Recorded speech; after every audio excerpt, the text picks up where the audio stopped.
We're proud of our country, mountains and streams. Our Jennian culture, our nation, our team. Partnering with people who share your values is important. To achieve gold medals, you've got to put the hard yards in. The Jennian team share that pursuit of excellence, giving their best every day. And they get the results. Well done on 40 years, Jennian. Thanks for being the team behind the NZ team.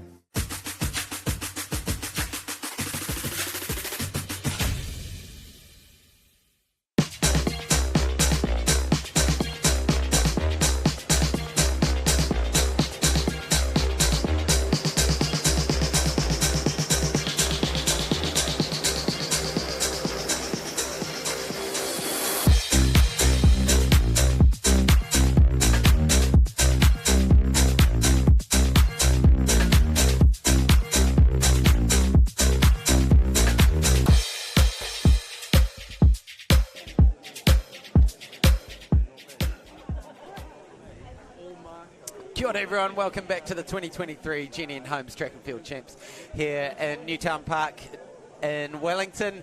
This is session number 2 on day 3 and we have some action ahead, and my name is Hayden Sherman. I'm joined by Sarah Cowley Ross, and we have 1500 heats coming up. We've got junior 1500 finals, we've got some 4x1s coming up, but the big focus is probably on the field.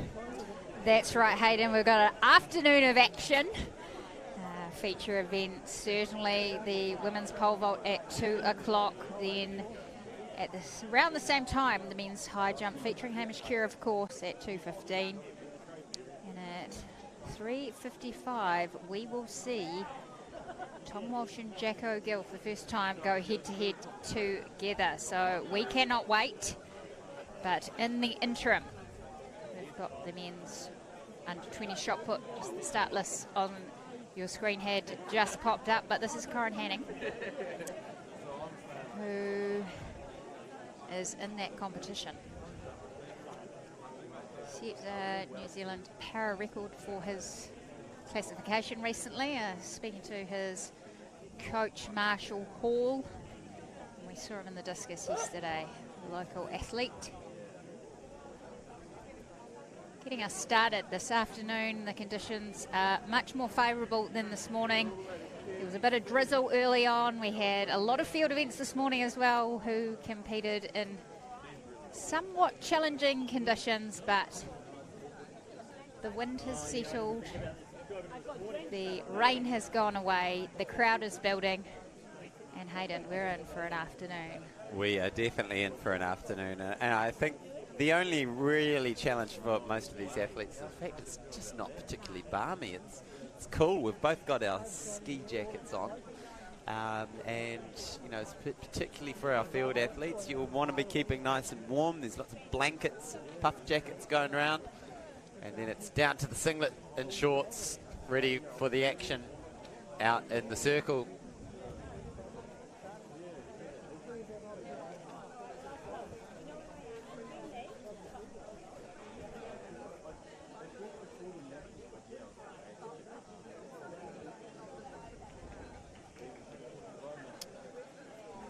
Many officials out there. The laser, the under 20 shot put, and you'll see the volunteers as well in their shirts, our volunteer army, and the shirts of all the volunteers have been sponsored by Aon, one of the many sponsors of these championships. And just to highlight our naming partner, Jennian Homes, our major community partner, Douglas Pharmaceuticals, Athletics Wellington, our event organisation partner. Many late evenings, late hours into the evening, goes into organising an event like this. The Hits Wellington, Aon as mentioned, Wellington City Council, Go Media and Puma, as well as our funding partners, Pub Charity and the Pelorus Trust. We simply could not bring this to you without them. Cooper Killick gets his day underway in the shot put circle. Now, last year in this competition. It was won by Lemna Chop Wolf, who is now up into the senior ranks. And Trent Hogg and Cooper McDougall rounded out the placings in the under-20s. So Cooper McDougall was the only one of those medalists to return in this age group. We've also got the likes of Hamish McGregor, who stepped up from the under-18s last year, a silver medal last year, and he's up taking part in this under-20s competition. There you can see 15-16 for Cooper Killick. From Southland, the second of our Southlanders today, Isla McCallum. So early stages in the under-20s shot put competition, Cooper Killick has that lead, and we are introducing the athletes for our women's under-18 hammer throw. So on screen we had Jasmine He from Auckland, Layla Jai Saifiti, Orla Motley, Zoe Rutherford, Isla McCallum, Carly Sherp, Mela Salini Losse, Emily Wood, Anna Allison Lupina, Michaela Sola. Apologies, I did it in totally a different order from what you had on screen. Reading off the separate paper. We're juggling a few lists here. It's all about juggling lists. There's commentating in a track and field meet, which is what we love about this sport, that there's always something interesting to see. We've got under-20s shot put. We can see pole vaulters warming up behind them. We've got hammer throw at the other end of the ground. And this is Harrison McGregor.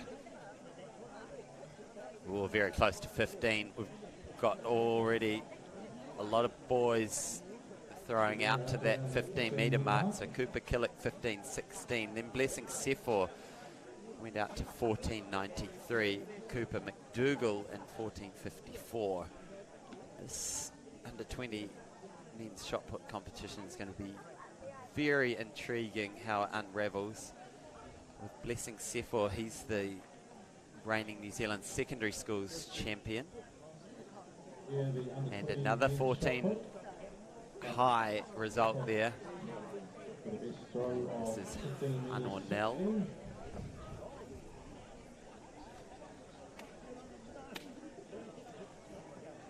And the hammer throw athletes going through their drills, going through their warm-ups.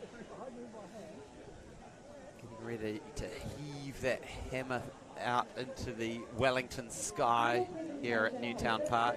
And Anornell gets ready to wind up across the circle. First round throw for him. Looks like around about 14. Is that a little fist pump? And the medalist for the senior women's discus. Receiving her bronze medal, Natalia. I hope Natalia's got some extra luggage on her flight on the way home, because she's going to take home a fair amount of tonnage in terms of medals on the way home. Savannah Skeen there, winning the silver medal. A good last round. The winner, national title holder after 3 years of collecting the bronze, Tatiana Komoana. Big Very moment. cool. And I remember down in Christchurch where she finished in 4th and was just pipped out of the medals, so must feel good to be on top of that podium. As we see Corin Henning spinning well, releasing that shot, depositing it close to the 10-metre mark. His first round throw was 12.88, so I doubt it if that one will be an improvement.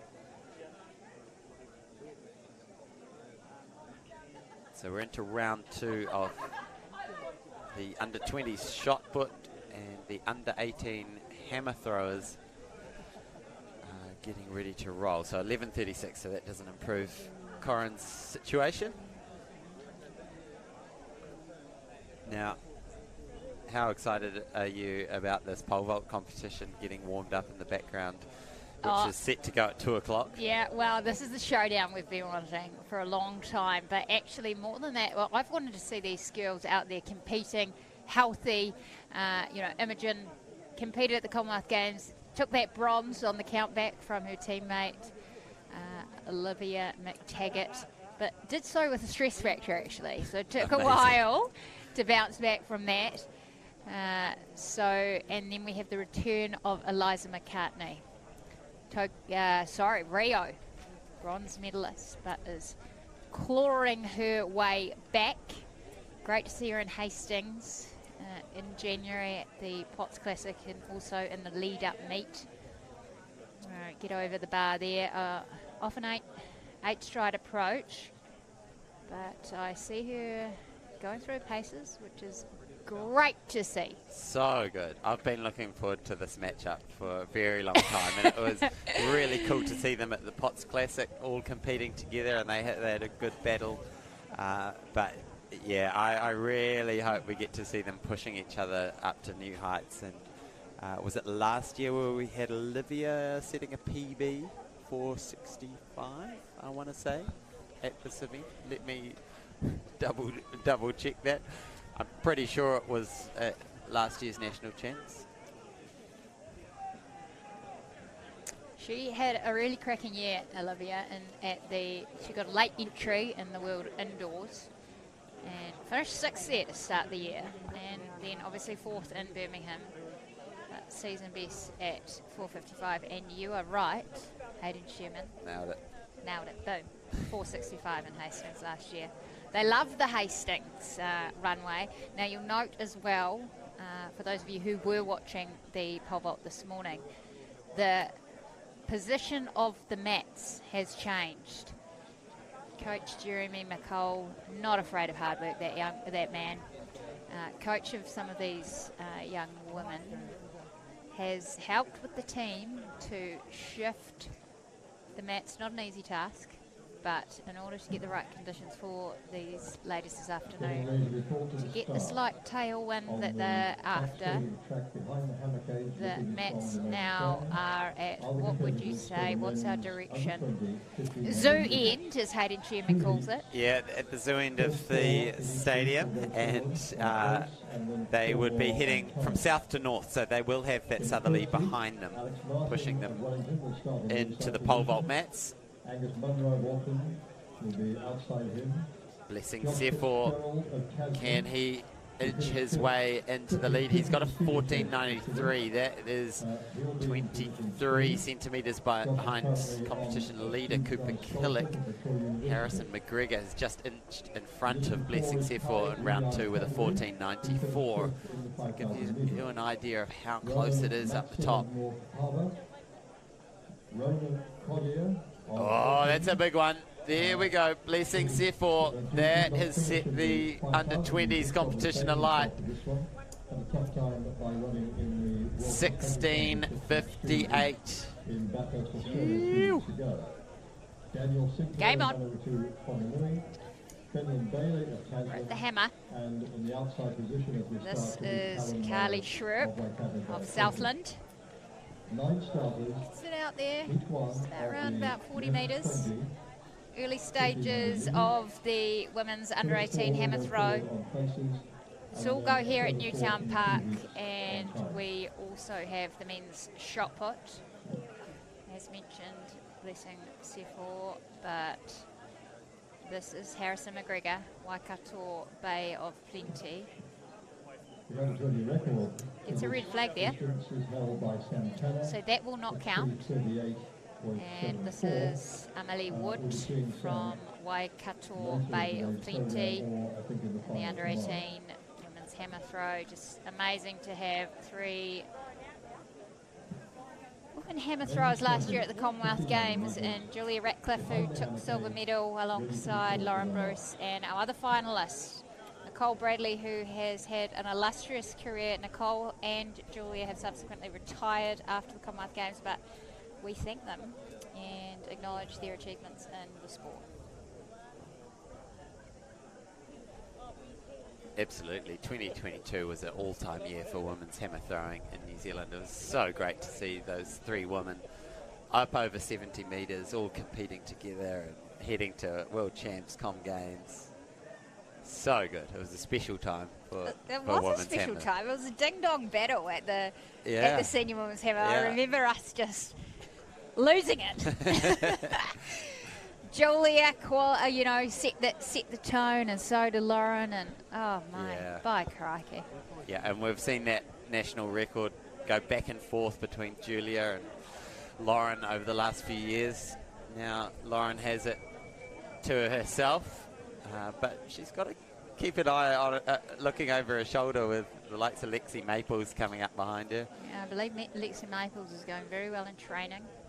This is Orla Motley of Canterbury.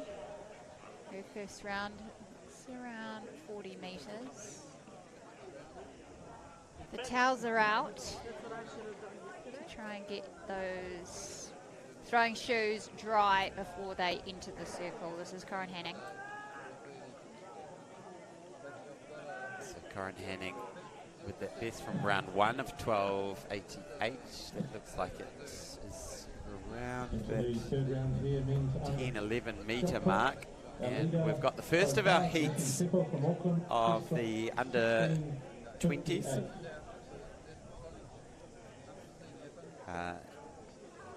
Here we go. There's the start list. So we've got Alex Martin, Angus Munro, Joshua Fitzgerald, Pi Wynyard, Roman Matson, Ronan Coder, Daniel Sinclair, Finlan Bailey, Callum Murray. And on that might be the full list. So good quality field in this first heat. And I wonder if this is a good time to bring in Ollie Tignall, who was right next to me and has just vanished. So he's probably gone off to get some more lunch. But we will bring him in for some expert comments as we go through these heats and some timed finals of the junior 1500s. But looking like it's pretty steady, probably about 64, 65 seconds for that first lap. So the pace is not mucking around. That is around about 4 minutes for the 1500. And I can confirm back at the under 20 shot put, Blessing Seffer, we saw him drop a bomb out to 16.58. That truly was a bomb. It is a 14 centimetre PB for Blessing with the 6 kg implement. So cool to see him throwing big early on, and that looks like another throw out towards 15 metres. That was Cooper McDougall.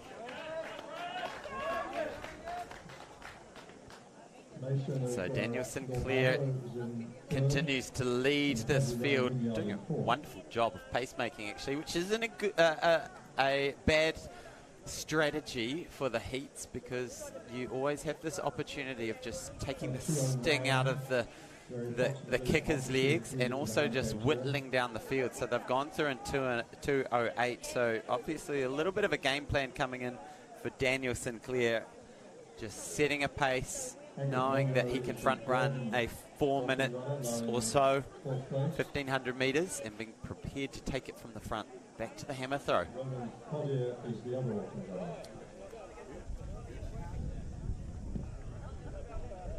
Jasmine He of Auckland. So Cooper McDougall still out the front. Roman Manson just behind him wearing number 204. And then it's Callum Murray wearing the Waikato Bay of Plenty singlet. And they come in to get the bell. Ronan Coder just comes up onto the shoulder. He wants to be amongst this action. So to advance to the final, top 4 go through automatically, and then we're looking at the next 4 fastest. It's a reasonably quick heat, this one. But of course they don't have that advantage of knowing what time that they need to run. So getting into that first 4 is key. So Looks like Daniel Sinclair is still leading. Closely followed by Ronan.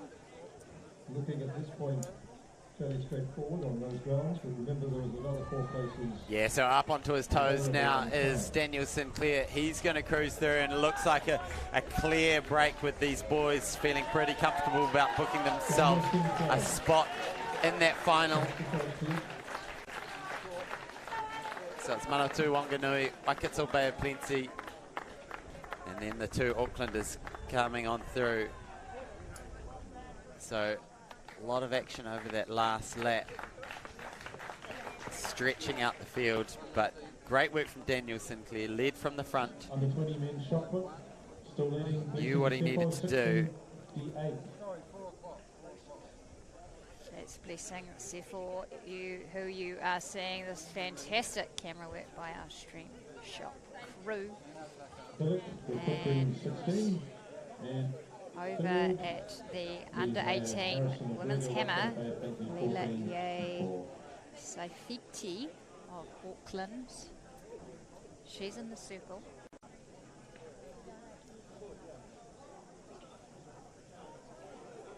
It's a nice throw over 40 metres, around about 40 metres. Currently we have got in front of us Michaela Sola, the chance that he's coming up now. leading that competition 49-37.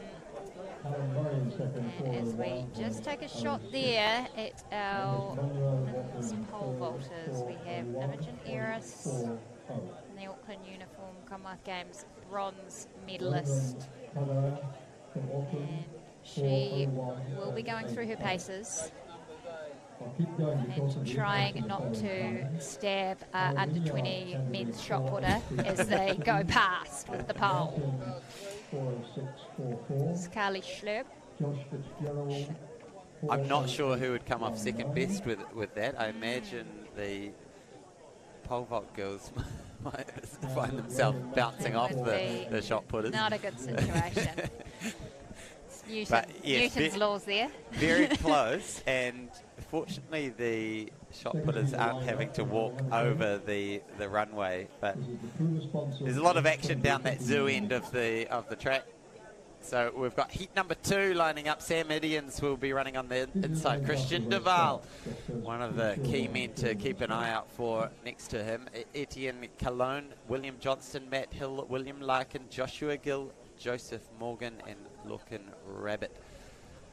So one of the anticipated events is this under 20 1500 metre race. We've got guys stepping down from the 5k. We've got guys stepping up from the 800. Christian Duval coming back from his win, his very impressive win in the 5,000 metres. Got Lorcan Rabbit coming back from his silver medal in the 3,000 steeples. So out nice and strong is the Hawke's Bay Gisborne athlete. Is that Lorcan straight to the front?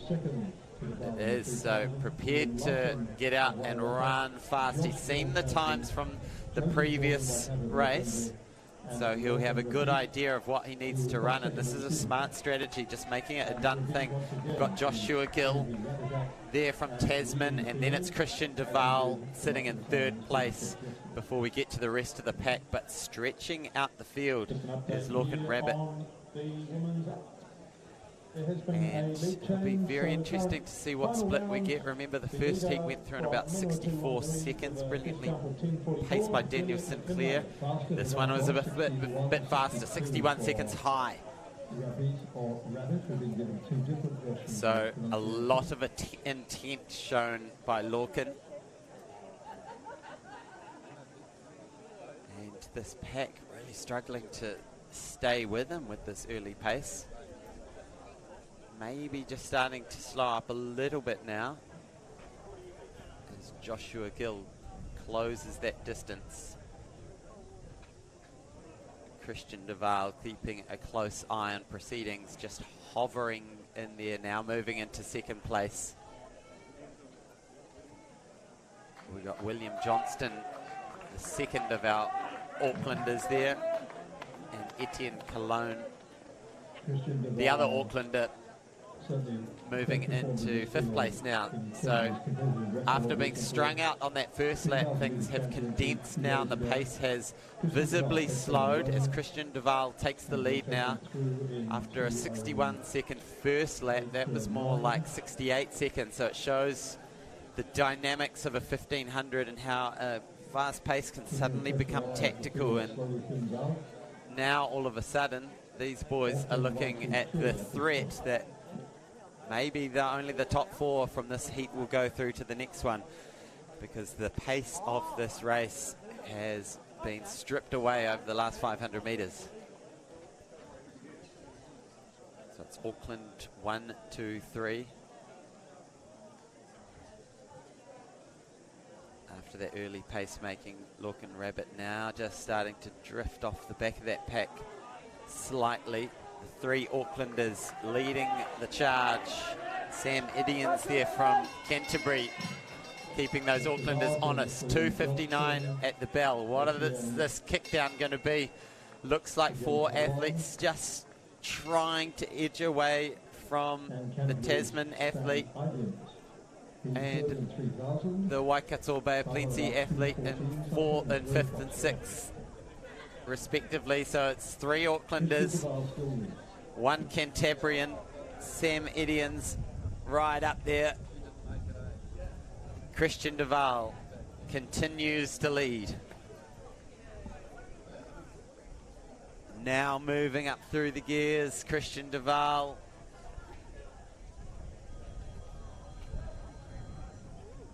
Closely followed by William Johnston, the other Aucklander, Sam Idians. Etienne Cologne making a big push now. They all start looking over their shoulders, make sure that 5th and 6th aren't too far behind. There's a big sprint for 5th and 6th, trying to get the time as fast as humanly possible. So about 61 seconds for that lap for the leaders. Wouldn't be surprised if 5th and 6th ran that last 400 metres in something slightly under 60 seconds, desperate to get one of those 4 non-qualifying times. So Christian Duval's times come through at 4:01.06, confirming his win in that heat. William Johnston going through as well.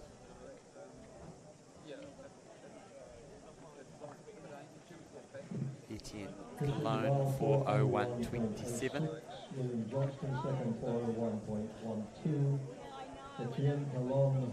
As we see over in the men's under 20 shot put.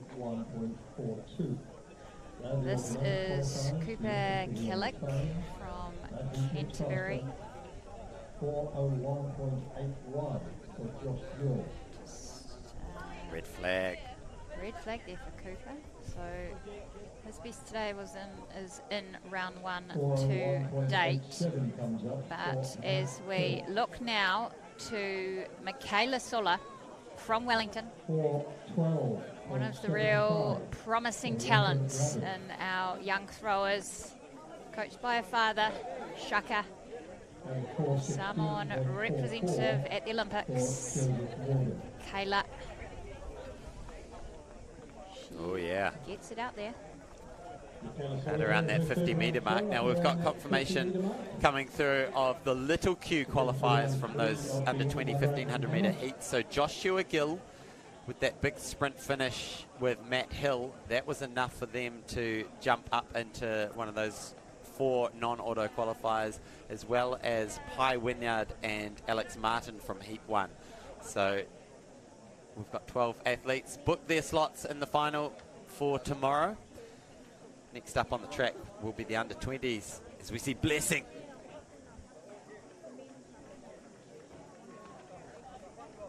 That looked like just beyond 15 metres again. He took this competition by the scruff of the neck in round 2, where he dropped that 16:58 bomb. Harrison McGregor is doing his best to stay within Kui with a 15:55 in round 4, and Cooper Killick has that 15:16. So 15s, and there you can see the round 4 result for Blessing Sefor. 15s is what you're going to need to get yourself into the medals today in this under 20 men's shot put competition with 2 rounds remaining. Into round 5. Here's Corin Henning, Shot put, Corin Henning now. para-athlete. Set multiple New Zealand records across the throws. Great to see him in the discus yesterday, as he's not happy with that. That's a red flag, steps out the front. We'll go over to Marshall Hall, his coach, as we go back to the women's hammer under 18. This is Carly Schnurp from Southland. Out around 40 metres, maybe just short of. But great that the circle has dried up for these young women as we go back to the shot put. This is Hannah Nell from Hawke's Bay Givesthorne. And just as the pole vault mats have been moved in, so has the high jump mats. Down at the opposite end to where we are showing you right now. This is Hannah Nell.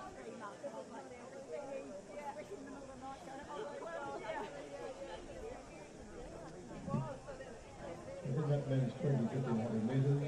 It's a little fist pump there from Cooper McDougall, his teammate, Hawke's Bay Manawatu. And we go back to Amelie Wood from Waikato Bay of Plenty in the under-18 women's hammer. A lot of action going on in the early stages of session 2 of day 3 of the Jennian Homes. National track and field champs came off that throw. Quite get the release she wanted, under 40 metres, but gets the white flag, as we can see in the background there of the men's shot put. Behind Cooper McDougall, we just saw a little sight. Eliza McCartney warming up for the women's pole vault. The excitement is building. 29 minutes to go till that competition kicks off. So the countdown is on. Get your snacks. Get your snacks. I see Imogen Eris just going past in the background. But the moment is Cooper McDougall's as he loads into his glide technique. Moving it out. Close to 15 metres. He's got a best 14.59, being very consistent around those mid-14s. No fouls to his name, Cooper, today.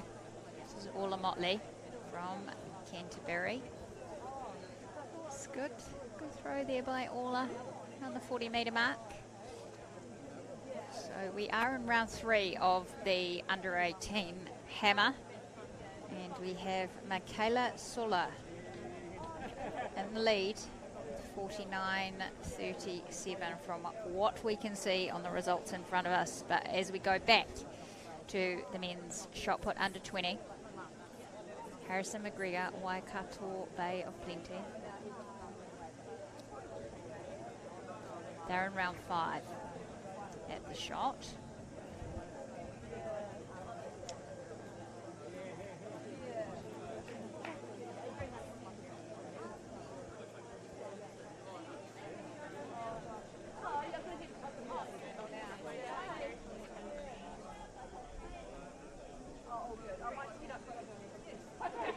Nice from Harrison, his best so far today, 15.55. As we go to Isla McCullum of Southland. Great to see all the Southland athletes out there. Great athletics community down there. Some awesome coaches and volunteers doing cool things. So that was 15.10 there. The last throw that we saw at the men's shot put. Now we go to Cooper Killick from Canterbury. Cooper is still resting on his 15.16 from round 1, and aside from that, he's had 4 fouls as we see the flag go up again. So he'll be hoping his final throw can improve on that 15-16. And interesting to see down the other end of the ground, close to where this hammer throw is, they've got the leaf blower out, drying out the apron for the senior men's high jump about to start. Not gonna lie, very happy about that. Hate it. And it will be a nice little breeze behind the men's high jumpers today. And they're really working on that takeoff area. Saw the coaches, Terry Lomax, Mike Ritchie, and James Sandilands helping the team to move the high jump mats. They're not light, and they will have had a little bit of extra weight due to the rain this morning. Oh, good throw in the shot put. Big throw from Blessing. Again, out beyond that 15-metre mark. He's been the most consistent out there. Watch the technique.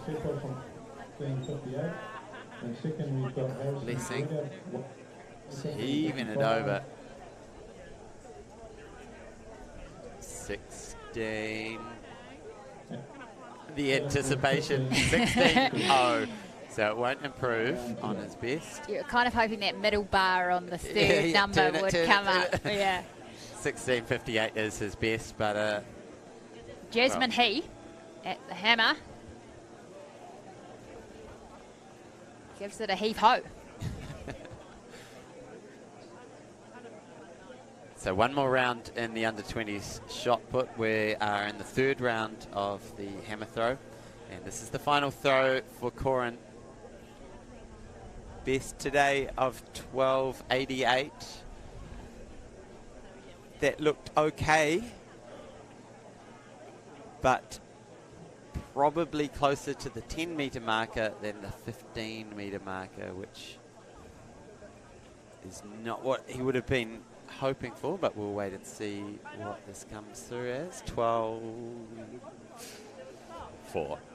So not an improvement for Corin, but good way to finish the day in the shot put circle nonetheless. And look at the treatment. So when you're doing high jump around New Zealand, you need to bring potentially a wetsuit.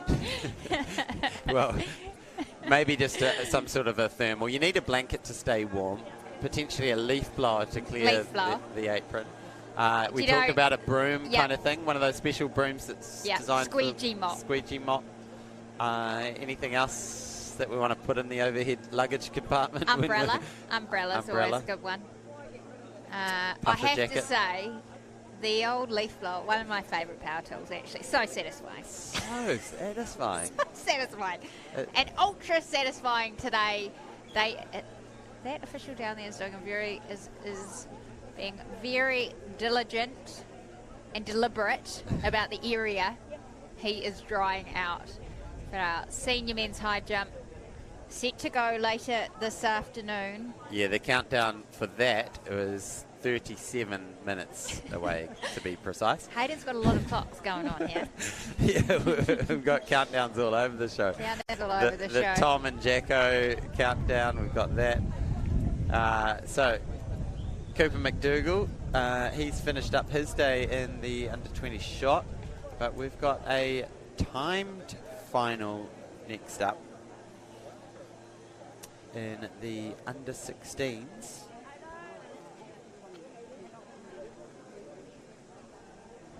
So I believe that's the next event on the track, it seems to be. So we've got Caden Theron, Ben Oxford, Christian Glendinus, Blake Miskell, Vaughan Murray. So these are the under-16 timed finals.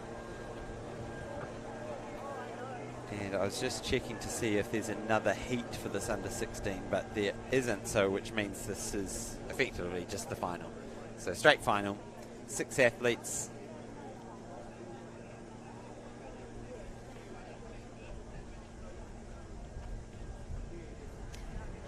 Just note you can maybe hear some of the little bit of wind picked up in our microphones, see some of the flags. A little bit more breezy this afternoon.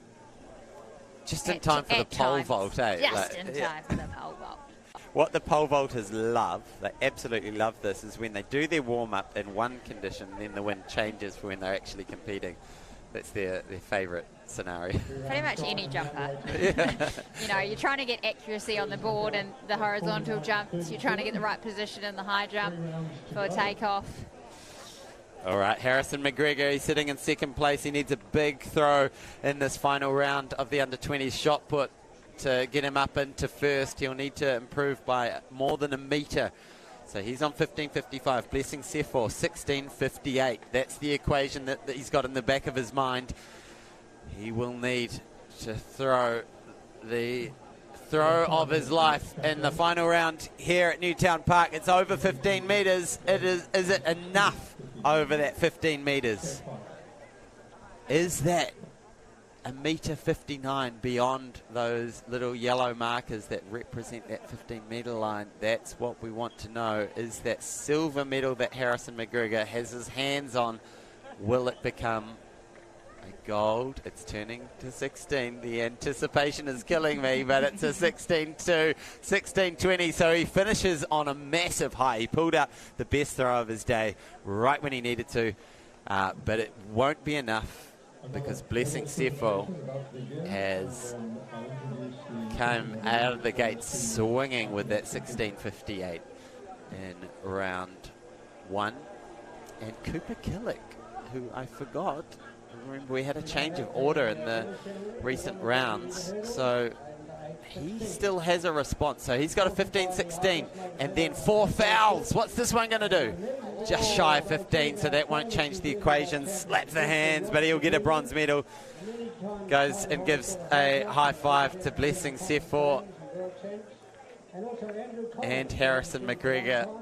But it will be Blessing Sefor's day in the shot put circle for the under-20s.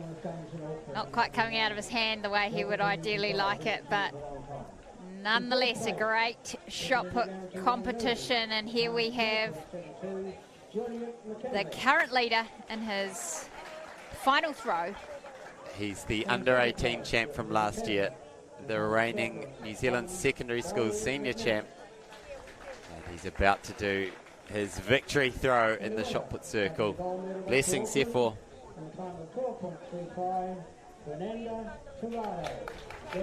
It's an impressive 12 months he's had. Won the Porritt Classic a couple of weeks ago, and here he is at Newtown Park winning another national title. That one's out beyond 15 metres. Will it be an improvement on his best today? He's thrown a PB right when he needed to, and he's adding to his resume of national titles. National under-18 champ, national secondary schools senior boys champ, national under-20 shot put champ. And look at that for a backup score, 16.57. Only 1 centimetre off his best for the day, so he's thrown his PB twice in one day. What an effort from Blessing Sefor. He will be your champion.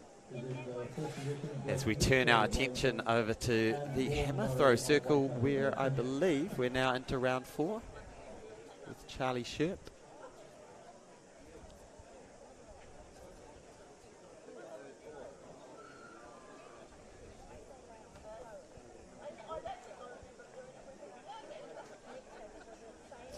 Carly had a throw of 40 metres 84 in round 2.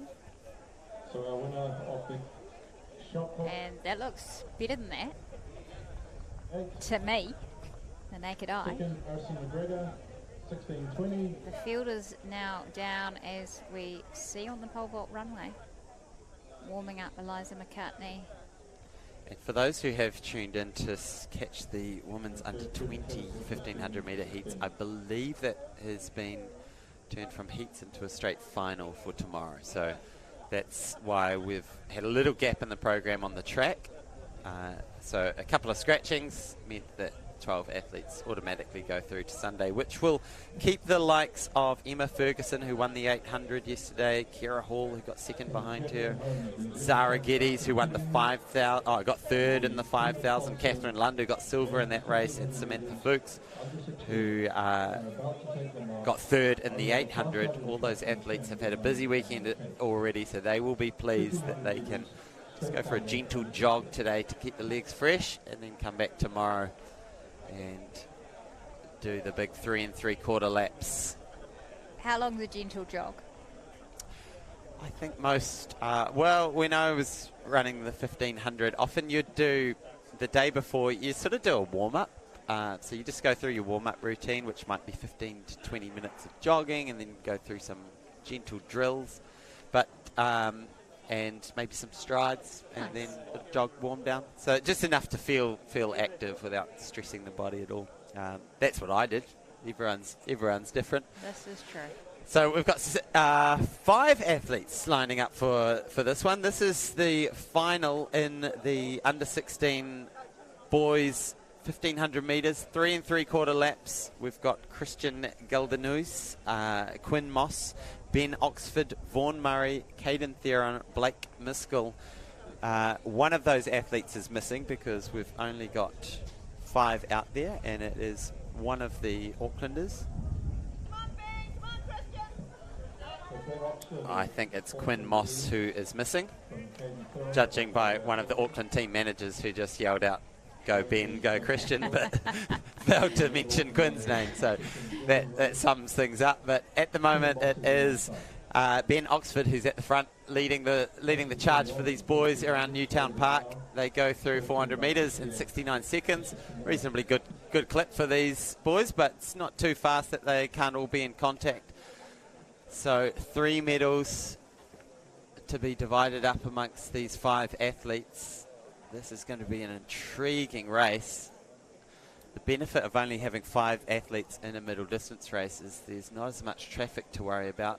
A few less elbows, a few less spikes going around, which makes a massive difference. Sarah Cowley Ross, you must have had some 800s in your time where spikes are flying. Yeah, I have actually. You hit that second bend and all of a sudden there's elbows. Game on.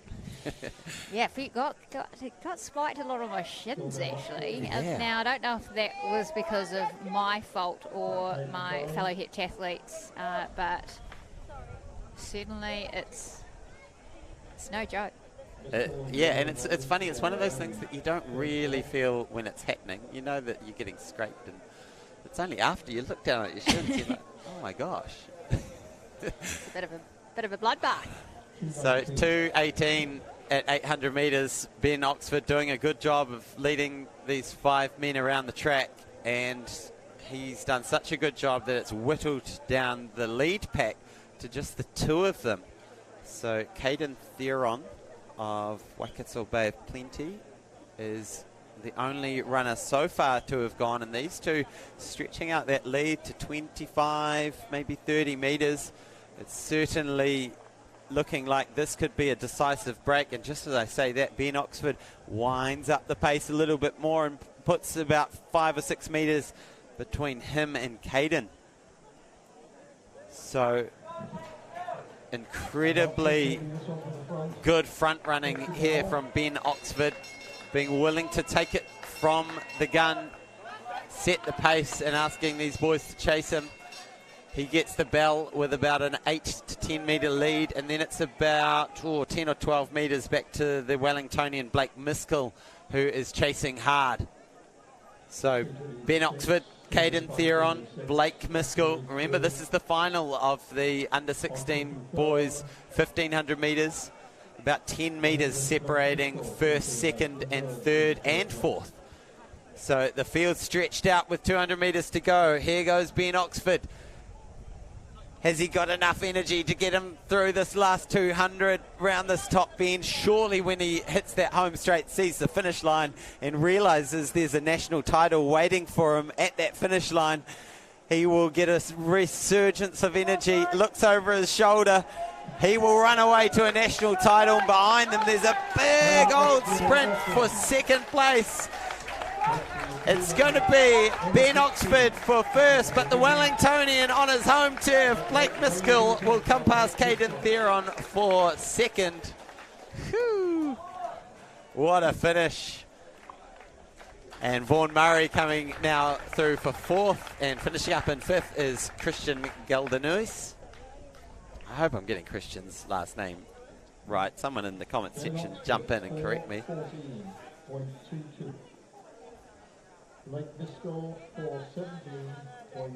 But brilliant front running. Knew the pace that he could hit. Went out and ran it. That is the way to make sure it is a done deal.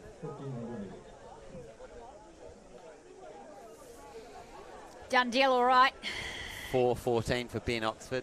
Blake Miskell 4:17. That big kick. Don't you love to see that? As we cross now to the women's under-18 hammer throw, and stepping into the circle is the competition leader, Michaela Sulla. She's had a 49.37 in round 2. We are in round 4. Here she goes. And that's outside the sector. Round to her left. So red flag there. And countdown for the women's pole vault is currently at 10 minutes. So for those just listening to this in the background while you go about your Saturday afternoon chores, you'll be wanting to put the jug on and get in front of those screens pretty soon. And then it's a further 15 minutes, so 25 minutes away to the senior men's high jump. Probably get a little bit of a teapot, I reckon, situation going on. And don't boil it too early. That's all I'm saying. Don't want to peak too early because we've got a big afternoon of action coming up. And we have the women's 1500 metre under 16 final. The competitors are listed on your screens. Georgina Collins-Oka, Indy Williams, Eva Houghton, Berry, Onu Towers, Taylor Cornwall, Paige Dobson, Marley Sampson, Georgia Tucker, Nina Chalmers, Scarlett Robb, Scarlett Gwynn, Imogen Barlow, Kennedy Corkin, Greta Hunter, Eva Green, Abby O'Boyle, Eleanor Pugh. A big field here in the under 16 women's 1500 metres. Let's see what these young ladies can produce. The conditions here at Newtown Park. No wind, no rain, slight breeze. Yeah, for the middle distance runners, this is perfect, isn't it? Yeah, you're not going to be complaining about this coming up to run a 1500. You can stay nice and warm in the warm-up, maybe just keeping a tracksuit on or something, but you won't need it for long. And then winds by Wellington standards pretty favourable, and it's a good strong field, and a lot of these girls will be coming back from the 3000, stepping up from the 800 metres. We've got Scarlett Robb there on screen wearing number 252. She won the silver medal in that 3,000 metre race. So great to see these young athletes out here. This is, of course, the first time we've had the under 16 category at Nationals for a long time, and getting their opportunity to stand up, be on the same stage as senior athletes. Also have the under 18 category and under 20, as we see on our screens there. The man in the blue, Hamish Kerr, speaking to his training partner Max Atwell, national decathlon champs. Hamish Kerr, what I liked about his recent European tour on the indoors, where he took no prisoners at every event, cleaned up in his 4 meetings, went on to win the World Athletics Indoor Tour Championship for 2023, was that he was just dressed in the old boys singlet of Christchurch. I mean, how good. It was just fantastic to see. So very proud of the old boys club there in Cambridge, based out of Christchurch. Boys High School as he's inspecting the mats. As we see a lineup and a half of under 16 athletes set to go. We are moments away from the under 16 final, 1500 metres. Now there's a interesting little story unfolding with Imogen Barlow wearing number 111. She's already won the 800 and the 3,000 metres in the under 16. So do we dare dream that number 111 could triple? Oh, and- gotcha. and Took get- me a while, but I got there at the end. Could she win the 1,500, 800 and 3,000 metres? That would be amazing. So Paige Dobson of Hawke's Bay Gisborne goes to the front. Good option, especially when you're one of the taller figures in the field and get some good clear track in front of you in such a big field. Runners almost running out in lane 3. And then we've got Eleanor Pugh, who got third in that 3,000 metres. And there is number 111, Imogen Barlow, just sitting in 4th place. The Scarlett Robb of Auckland goes around her wearing number 252.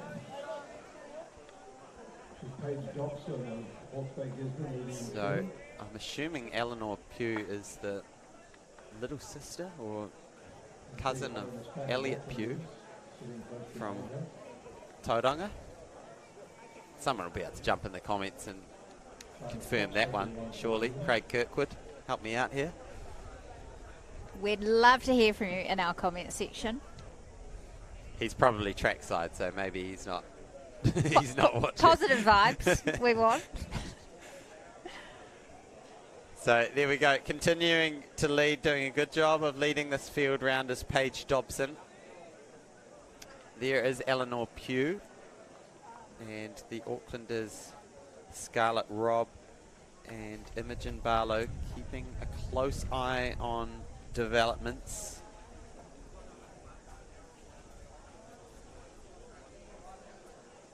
So they're wearing number 111, being forced to run on the outside. And we've also got the triple jump going on.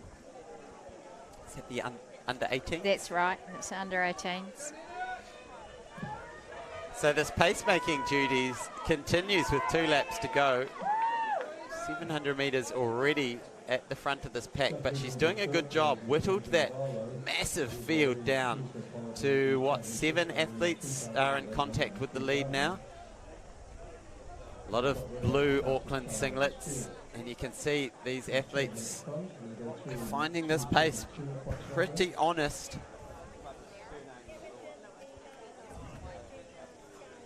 As a slight little lead change with Scarlett Robb coming into the lead.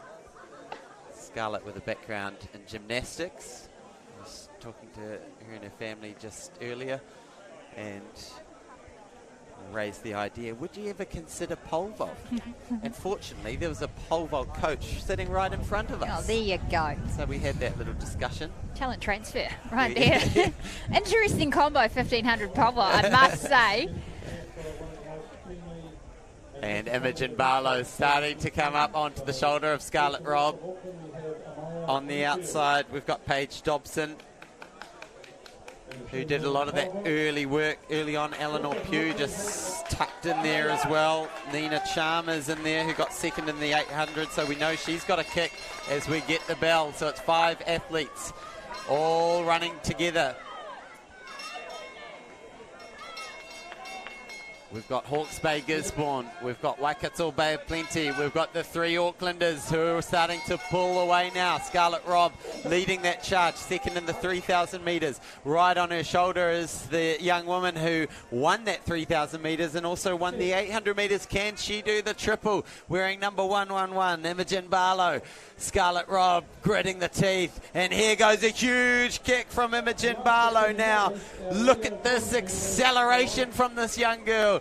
The pink shoes are flying around Newtown Park. Look at the arms pumping. And with 120 metres to run, surely Our 3,000 metre champ and our 800 metre champ will also be the 1,500 metre champ here at Newtown Park. What a finishing kick from this girl. Someone go back and check this last lap split.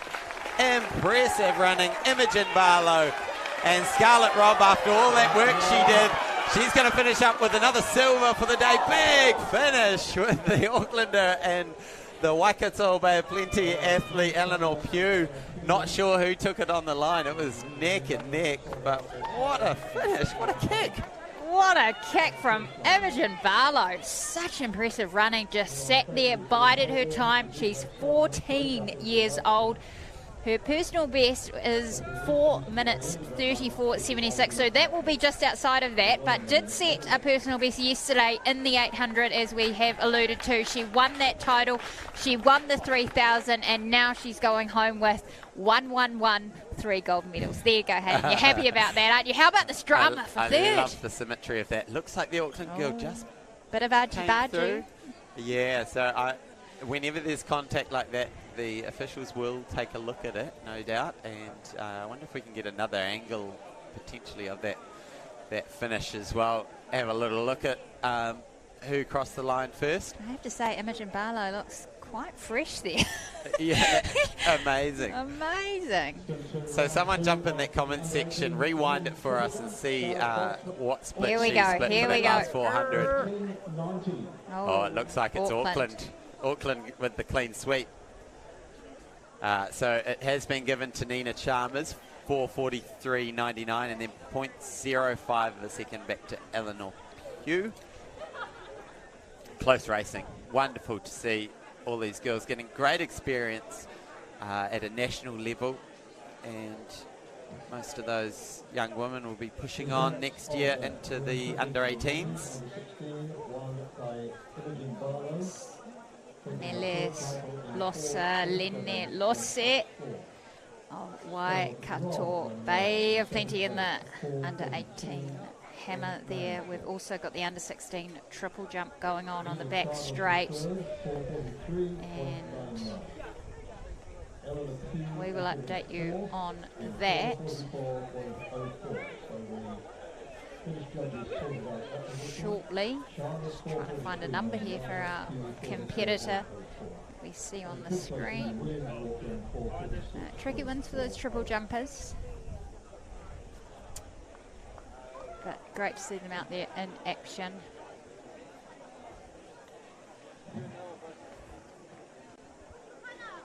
Action going strong at the hammer throw. As we go to the start list of our women's pole vault.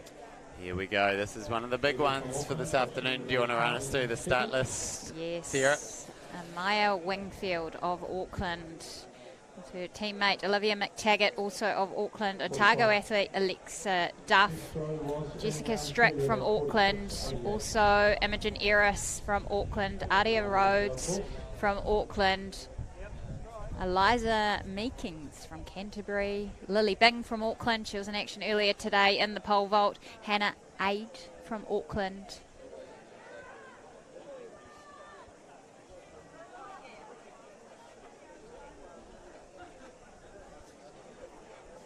Competition leader here in Here we have Michaela Sola. I saw her grandparents walk into the stadium today. So happy to be out here cheering on their granddaughter, and what a talent she is. One to watch for the future in the hammer throw. Doesn't seem too happy about that one. So we go over to our triple jumpers. we move into the last whip of our women's under-18 hammer competition. And as we look at the screen now, and just down the corner there on the high jump apron, our competitors are going through their warm-ups.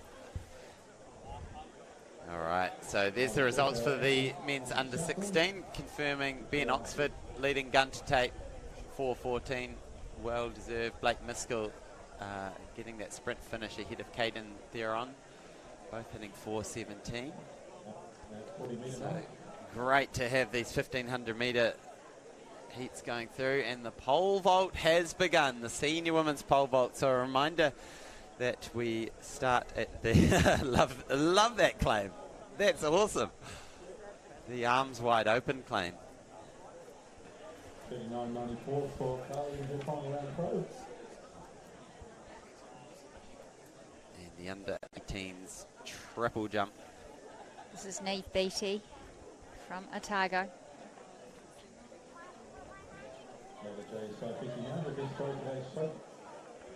Dusts herself off.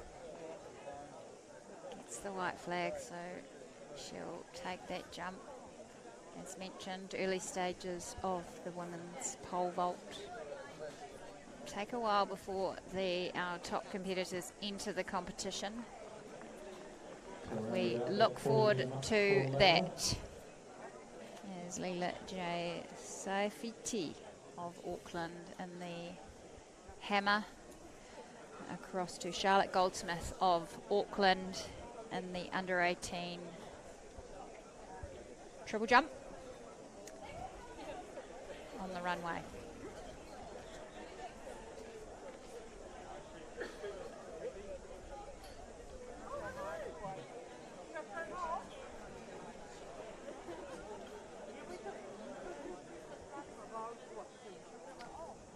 Just looking at the windsock there.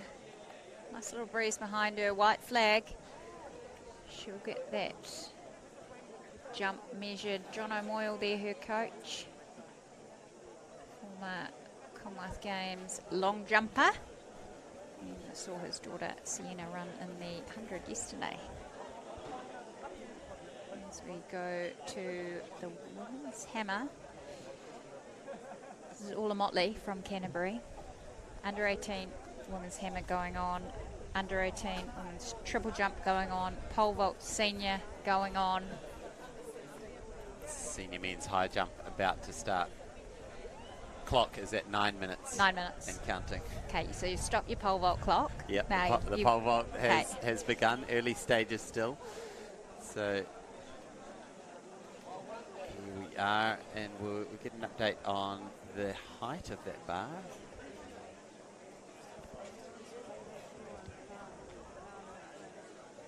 Not too sure. I wonder if we can get a view of that board. But the triple jump is into round 2 now, and we can tell you that Sophie Hancock has the lead.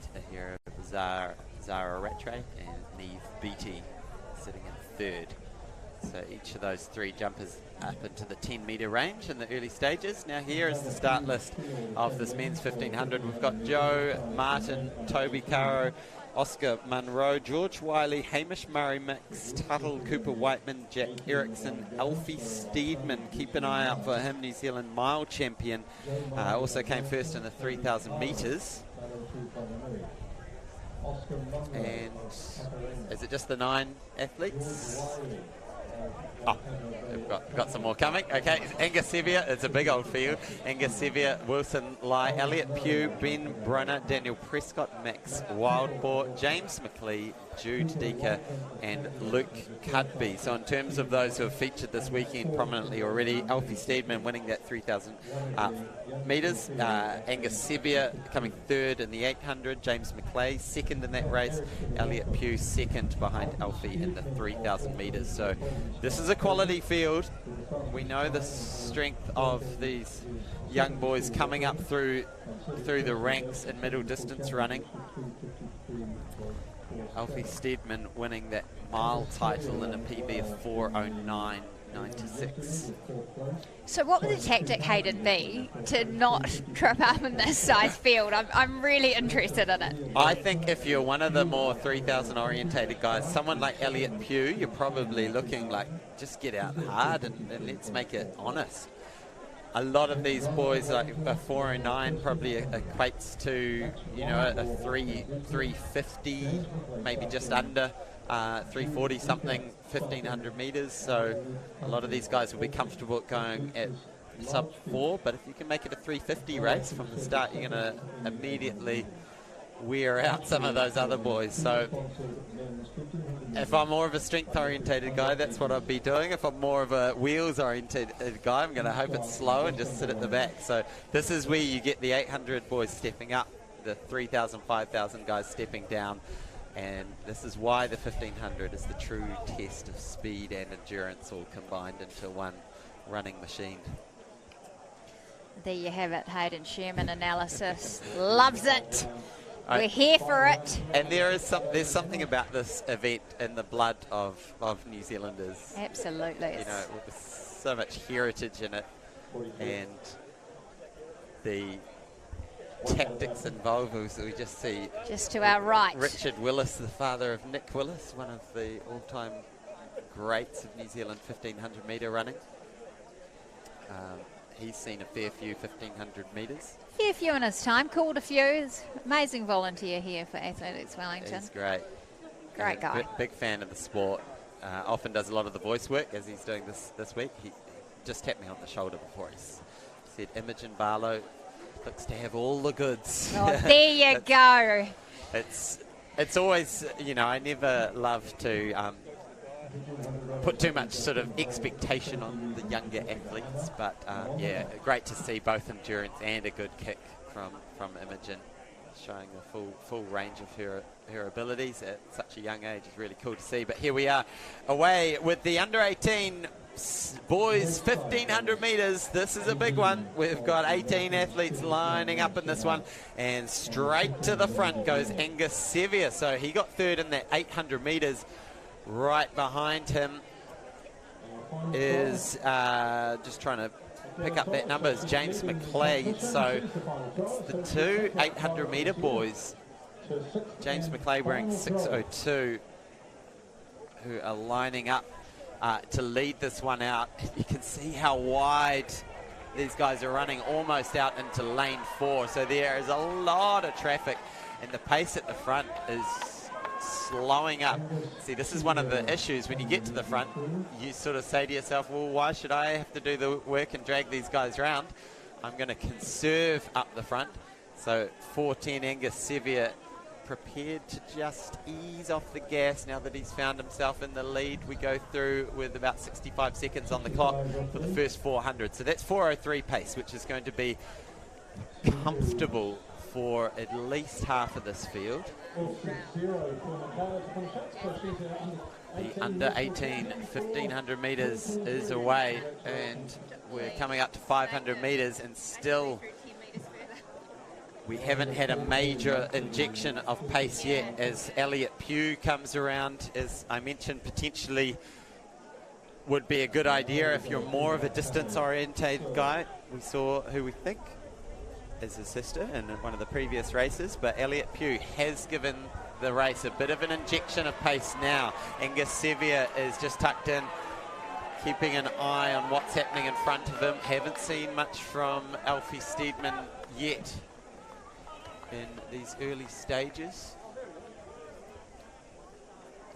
Is that him wearing the blue singlet, just tucked in the middle of that pack? There's a lot of traffic as they come through 800 metres in about 2:10. So another 65-second lap, but the pace picked up sort of midway through that lap. And there we see Alfie Steedman, the New Zealand mile champ, the 3,000 metre champ. Can he add the 1,500 metres to it? Pushing his way through was James McLeay, elbowing his way into a position, because this is where it starts to ramp up. This is where, if you're ever going to see a trip in a tactical 1,500 metres, it's sort of between now and the next 200 metres, as everyone tries to get a good position with one lap to go.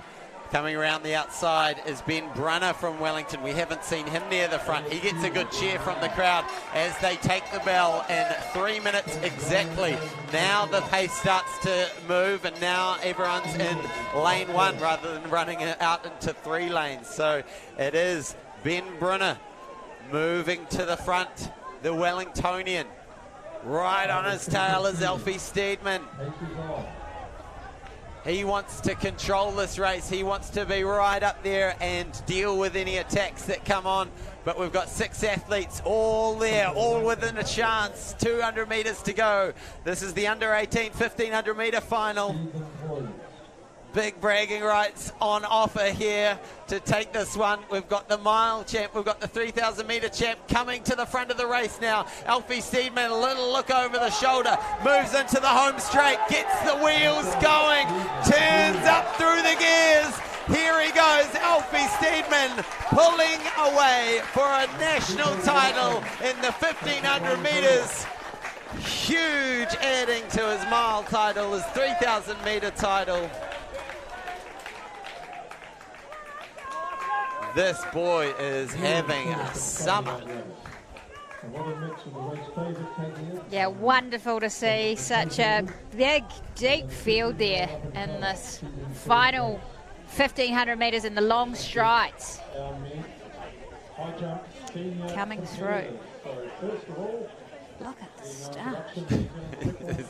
There's a lot going on there. There's a lot going on. So 3:57, so that's a 57-second last lap for Alfie. Elliot Pugh came through after he did a lot of work sort of mid-stages in that race. Comes through for the 2nd place silver medal. Cooper Whiteman from Canterbury for 3rd. Yeah, I love it. Little click of the watch as he crosses the finish line, and here we are. The countdown is over. The countdown is over. Stop your watch on this one, Hayden. Now, tell me why they start their watch, the young guys, in the 1500. Is it just habit? It's just for Strava. I'm sure it is. I'm sure this is just to get the race up on Strava, which for those who don't know is the sort of social media GPS tracking system for distance athletes, typically cyclists and runners, but yeah, absolutely. It'll be just to make sure it's up on Strava. Is it like it didn't happen if it's not on Strava? Absolutely. There you go. It doesn't matter if it's a national title. You want it on Strava. It's got to be on Strava. Okie dokes. The trouble is, when you're running around the track, your GPS isn't actually that accurate. I remember doing a 5,000 metres and it calling 5,000 metres at 4.6k. So it was cutting all sorts of corners. And yeah, bit of an issue there. Yeah, it's definitely an issue. Now we need to bring ourselves up to speed as we get ready to go with this high jump. A lot going on.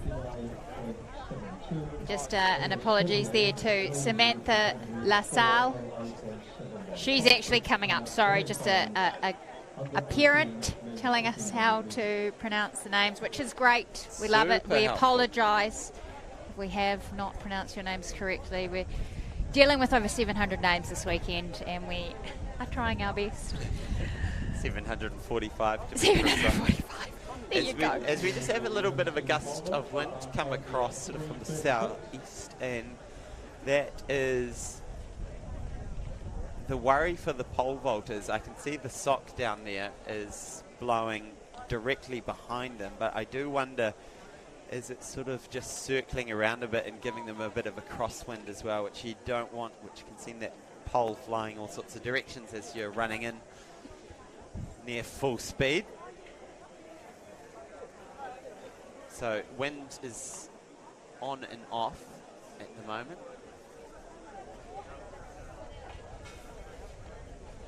Just a nice centering breath there by the Auckland athlete as we see the high jump. The bar is at 193. We are at first attempts over there. We'll keep you updated. Now, where we're at with this pole vault competition, Aria Rhodes has cleared 3:16, and this is Jessica Strick, who clears 3:16 as well. So it's an all Auckland field except for Eliza Meekings in the pole vault competition, as we see Max Atwell, New Zealand decathlon champ.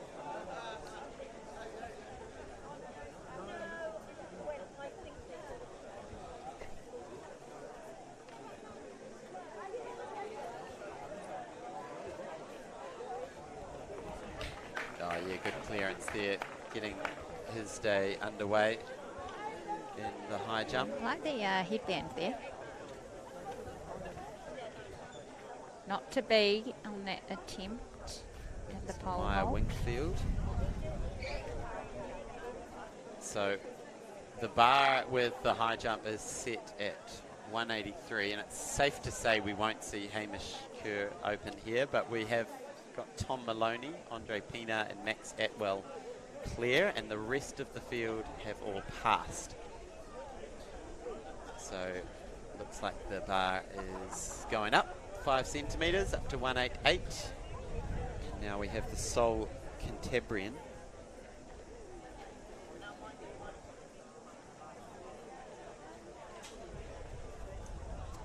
Eliza Meekings. Rocking the plats. I like that, whoever contributed to that hairdo. As a father of a daughter who's still trying to work out how to do one single plat, I'm quite in awe of that. Well, I'm impressed that you're doing one single plat rather than just, a little bit of a bun. I haven't yet successfully achieved one. Hey. It's a learning curve. Nothing like YouTube. All of these life challenges that you think you never have to deal with, and then 2 minutes before your daughter leaves to school, she decides she wants a plat. I blame Elsa, actually. I really blame Elsa. Let it go. Just let it go, as we have Eliza Meekings from Canterbury in action. The bar is 3:36. We're at the women's pole vault. Yes. Good height Eliza, over that bar. Over. Good that we got in some of our daily fashion tips as well. I'm pleased that we're able to tick that box for the day. Adam Stack here in the high jump. He had a great PB at the ITM, the International Track Week meet a few weeks ago.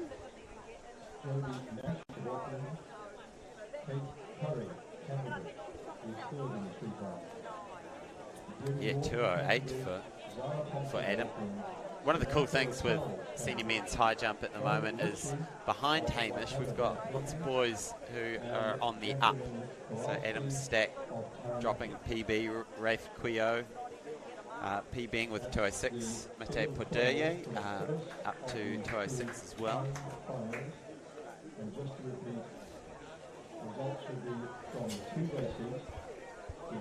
That was Mate on screen as we see Andre Pina, who has a best this year of 195.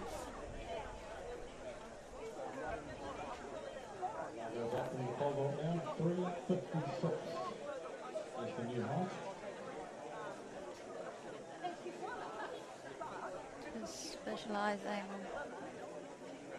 his run up. So the bar's at 188. 4 athletes have cleared this. And 5 athletes have cleared this. So Andre Pina, interesting. We haven't had a miss so far in the senior men's high jump. Well, that's good for the So if officials' that knees. continues, we're in for a good competition. The trouble with high jump, it always ends in a failure. It's one of those sports. As Max Atwell just off screen does give us the first failure of the day. A little miss for him at 188, and the pole vault is going higher as well. Bar there at 3:56 over at the women's pole vault.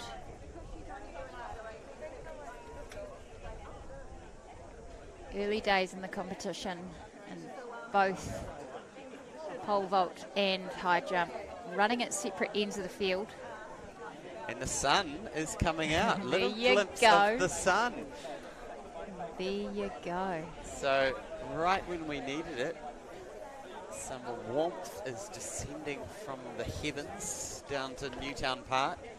Maybe a little sign that things are really going to heat up with these vertical jumps. You know, how special is it to have at one end of the the field to have our best ever pole vaulters, female pole vaulters, and at the other end, our best ever high jumper, all competing at the same time. It's hard to know when you're coming down to the ground. Where do you sit? I know I was talking to Alicia Loveridge, who is madly running up and down, trying to take photos, because all of her best mates are competing in the pole vault, and she's also trying to keep Hamish Kerr happy as well down at the high jump. So where do you sit as one of the elite athletics photographers? Now here we have the start list for the women's under 18 1500 metre final. We've got Sasha Letica, Amelia Clark, Sienna Mackley, Poppy Healy, Hayley Cornwall, Jodie Nash, Kate Curry, Bryn Gordon, Zara Pomfrey.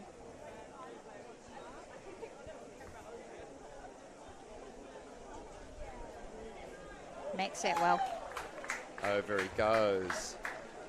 Now this is a timed final, so the first of these heats has the faster athletes.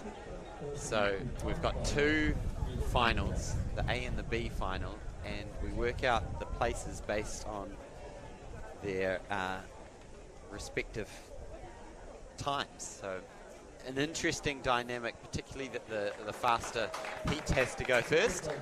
Another man clear in the high jump, and successful. Now Bo Ritchie, straight to the front is Bo Ritchie in this under 18s 1500 metre final. Bo Ritchie, she's not mucking around. She's had a sensational season and just come back from the World Cross Country Championships in Bathurst. And one of the good things about this tactic is just this awareness that the next heat can watch what you do and realise what time you need to run. And we have seen it before in races around the world, where a race is run and becomes tactical in the A final. Someone comes through in the B final and wins the whole thing. Knowing what time they need to run. So Bo Ritchie, smart move, getting to the front, setting a good pace, and already stringing out this field.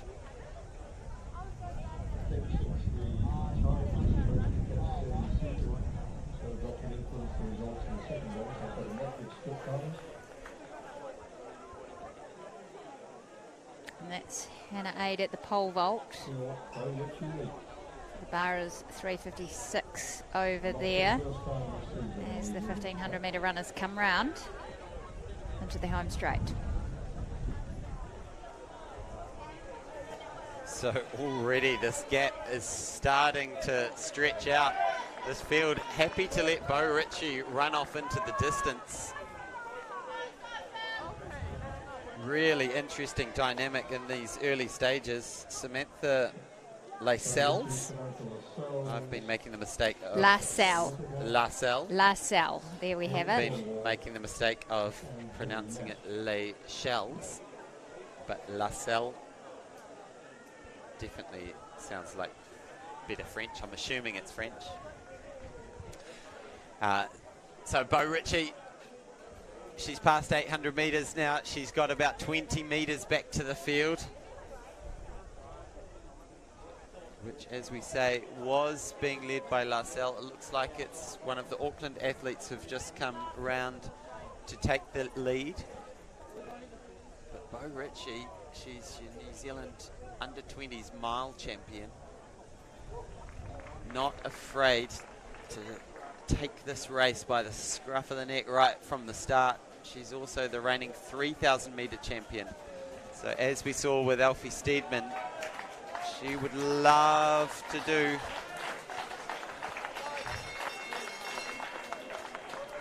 that big double.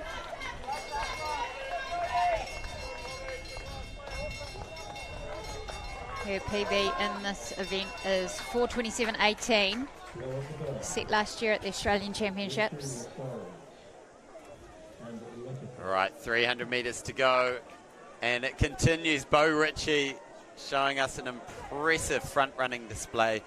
getting out there and not leaving it to a gamble over the last 400 metres, but she continues to pull away from this field as she hits 200 metres. Samantha Lascelles is going through 200 metres now as well, and then I think it's another Cantabrian behind her sitting in third. I'll get an update on who that is, but all eyes at the moment on Bo Ritchie, who's looking to add to her under 20 titles that she's claimed this year with an under 18 title here in the 1500 metres. 50 metres to run from gun to tape. What a dominant display by Bo Ritchie. She will be your national champion. Samantha Lascelles, and a big finish from Kate Curry coming from nowhere. Wonderful finish, making it a Canterbury 2-3, and the Waikato Bay of Plenty athlete Bo Ritchie takes the win. Impressive work from Very Bo impressive. Ritchie. Very impressive by Bo Ritchie as we go over to the men's high jump. Mate Pajoye. I'm saying Padoye, but Padoye. this is one of those names that Mate's friends and family, please just jump in the comment section. I would love correct pronunciation on that. So as Andre Pimar of Auckland. 193 goes clear. So 6 athletes with Andre going over have had clearances at 193. We've got Quinn Hartley with 1 miss, and then Tom Maloney and Max Atwell still to come. Eliza Meekings, not happy. Just hitting the eject. She's checking if she's got time. It looks like she does. Jessica McKenzie, Wellington, and Amy Joyce are Auckland. 12 runners in the second of these time finals. Women's under 18, 1500 metres. So on your screen now, the second of the time finals. So actually, they will have to beat Bo Ritchie's time here. As Yes, absolutely. you just saw the start list, and they're off. Trying to get a some results so we know what that time is. Just waiting for them to appear through our results system. And a reminder again, if you want to follow those results system, just in the description of your YouTube stream there, you'll be able to find the link to Athletic Live where you can jump through and follow all the results as we see them. Oh yeah, good clearance there. This time over. Quinn Hartley, he's had a busy day. Action in the long jump earlier, and in the high jump yesterday. There's Max Atwell. Unfortunate there. 193. Rosa Meyer leads from KTU. So Rosa Meyer is doing the leading. Athletes are chasing the imaginary Bo Ritchie. If they want to go for the gold, there is a way. So of course I did call Bo Ritchie over as the national champion, which was a bit premature to be honest. I should, in theory, wait to see what happens in this. We were heat. excited. We were excited, but the fact that she let it out so strong suggests that it will be enough for a national title. But these timed finals have an interesting, unique dynamic that you've got to be aware of. And we had a comment from Reese Buck on the stalks, distance running, and called the 5K on Thursday night about why they are doing A and B finals, and we think it's because the program is jammed. Yeah, too chocker. In short, too chocker. So, hey Reese, thanks for watching, and hope you're enjoying the coverage. So Rosa Meyer continues to lead this one. The Canterbury athlete there is Elsith McGuinness in second place. And then right on her shoulder is Jessica McKenzie of Wellington. Rosa Meyer, Elspeth McGuinness, Jessica McKenzie, Kate Yu, and Leonie Daniels. They're coming up to 800 metres now in 2:34, so that gives you an idea for anyone at home who did happen to get the time of Bo Ritchie. We're still struggling to find it at our end. So it was around 4:34, Okay. 4:30. Right. So that From means memory. they would Not need to be at official about result, yeah. 2:24. Exactly. So they're off that pace at the moment. Go to the men's senior high jump on the third attempt. Unfortunate miss there for Tom Maloney from Auckland. Great headband. So Max Atwell and Tom Maloney are bowing out of the competition with heights of 188, and that leaves the 6 competitors who have all cleared six first-time clearances of 193, and Quinn Hartley, who had 1 miss at that height, so finds himself in 7th, with Hamish Kerr still to come. So 8 athletes left.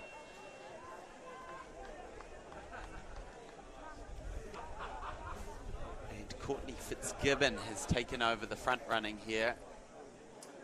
Now with 300 metres to go, she would need to do this in under about 40 seconds. So it's pretty safe to say that Bo Ritchie has it in the bag, but this is going to be an interesting last 250 metres as this unfolds in this B-timed final. Big surge from Jessica McKenzie, the Wellington athlete, into first place now as she rounds the bend on her home track. Layla Daniels is there as well. Had a good chat to Layla's father before. He's very proud of his daughter's running exploits. And just as I say that, Layla finds another gear and comes on past Jessica McKenzie. Here goes Layla, here goes Jessica. Who's going to get it at the line? Jessica gets it. Wonderful finish. Great to see a big sprint finish for the line. Good fast last lap as well.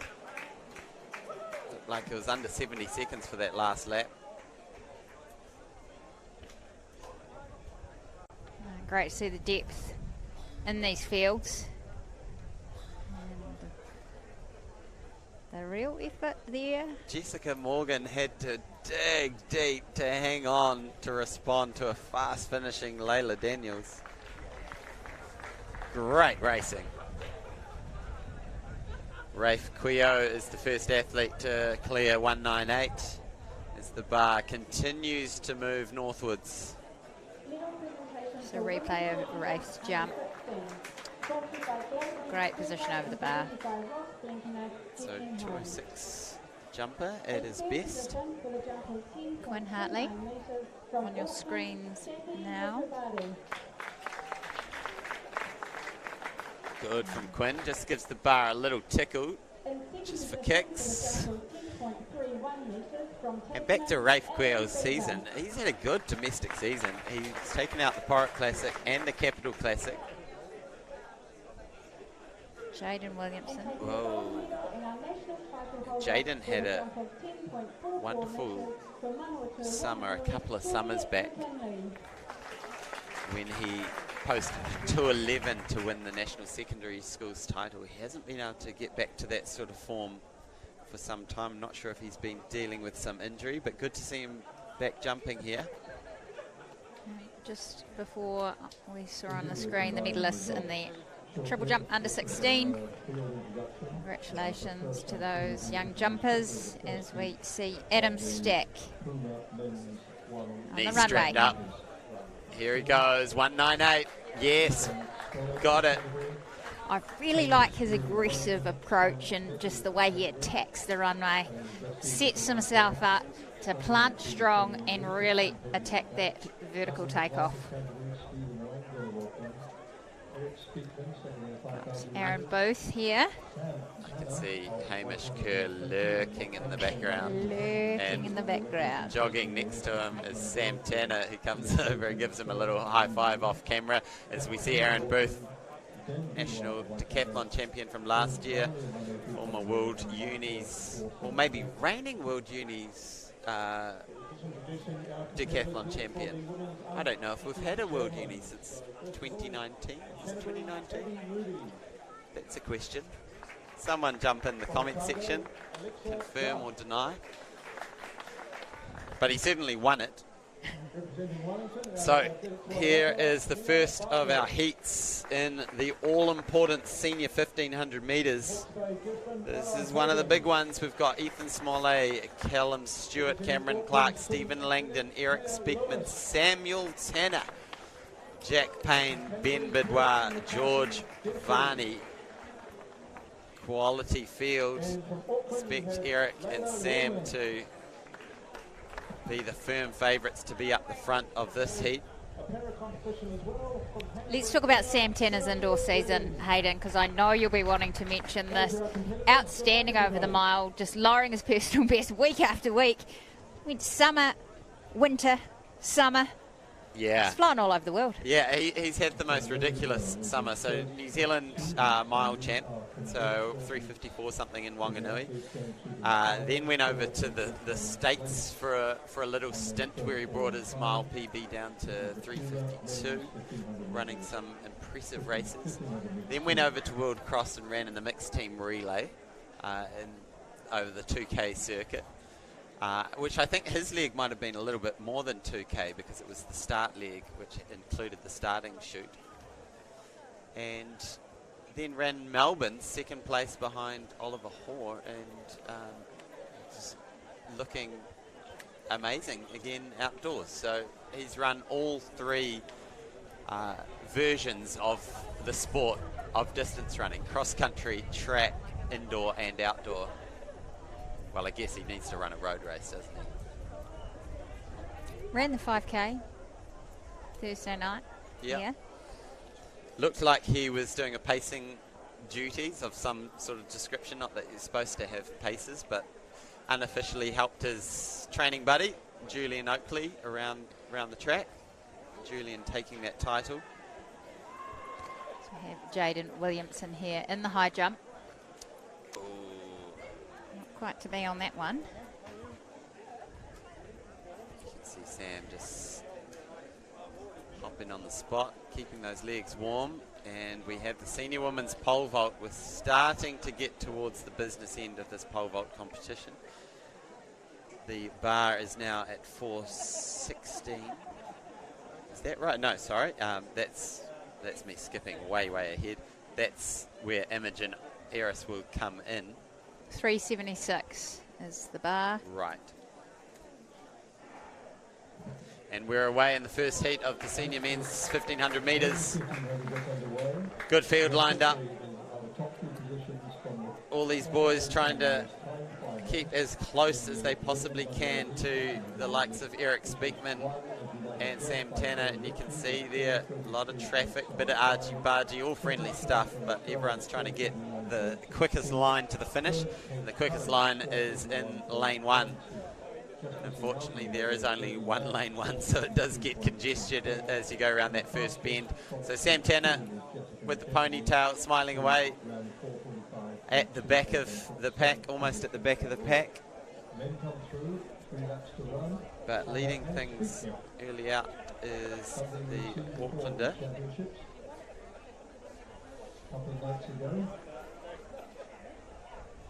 At the front, which is Jack Payne. And Jack Payne's been making some quiet movements in the 1500 metre ranks this year. He posted a 346 PB, placing second in the Porritt Classic. So keep an eye out for Jack in the blue to feature at some point during this race.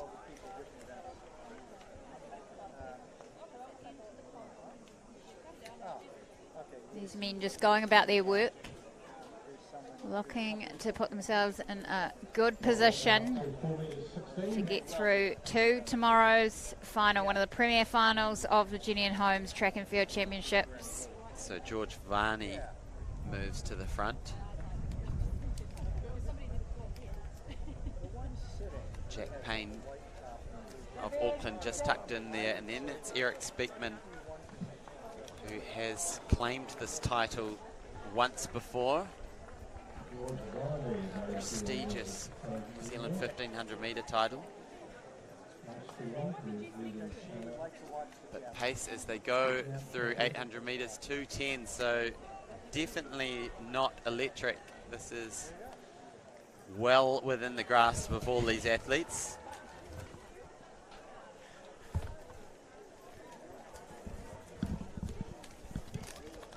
And it continues, George Varney leading Jack Payne. Eric Speakman in third place. Sam Tanner is happy to sit near the back of this field.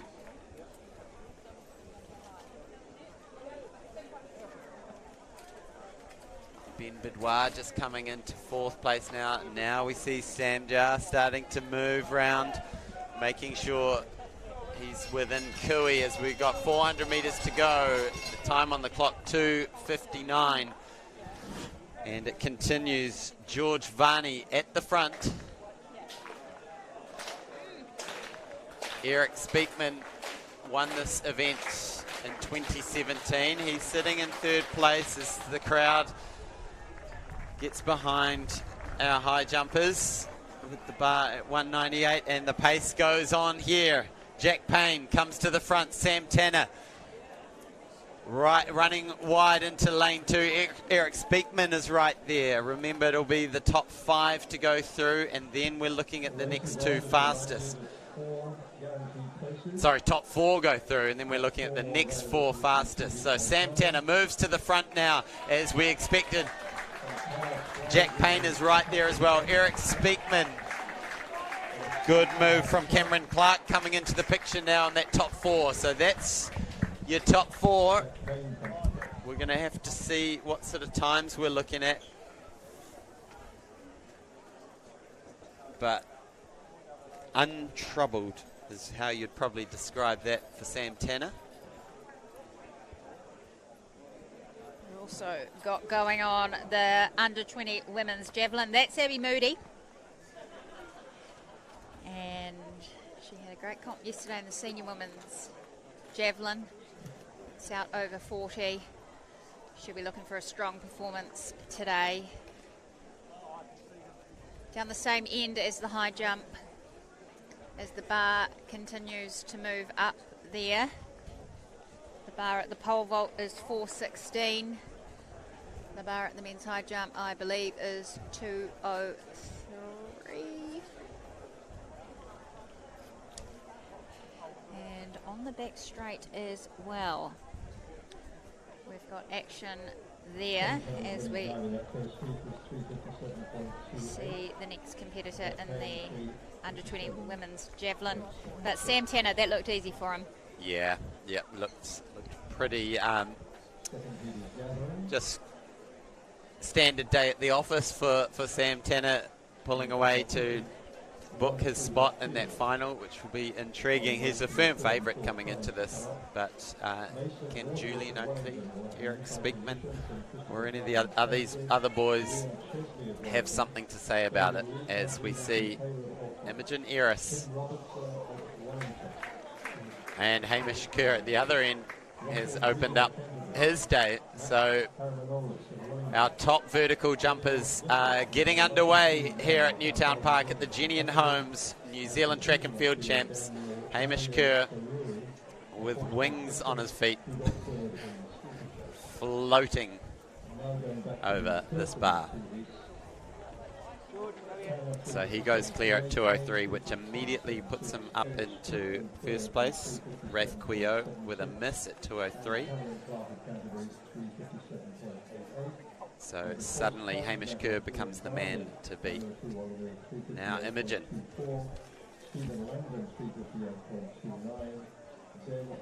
Personal best of 450.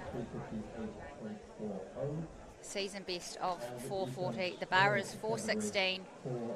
No. Not to be. Few little technical issues. Maybe almost seemed to run out of speed at the top part of her vault. Sort of having to muscle her way over at that last minute. So yeah, it's a long time from when she warmed up to starting jumping. So she'll look over to her coach, Jeremy McCall, and get some adjustments there as we look at the second heat of the men's 1500. And we have Adam Stack here, training partner of Hamish Kerr. Attacks the run-up. A bit far out on that one by my eye.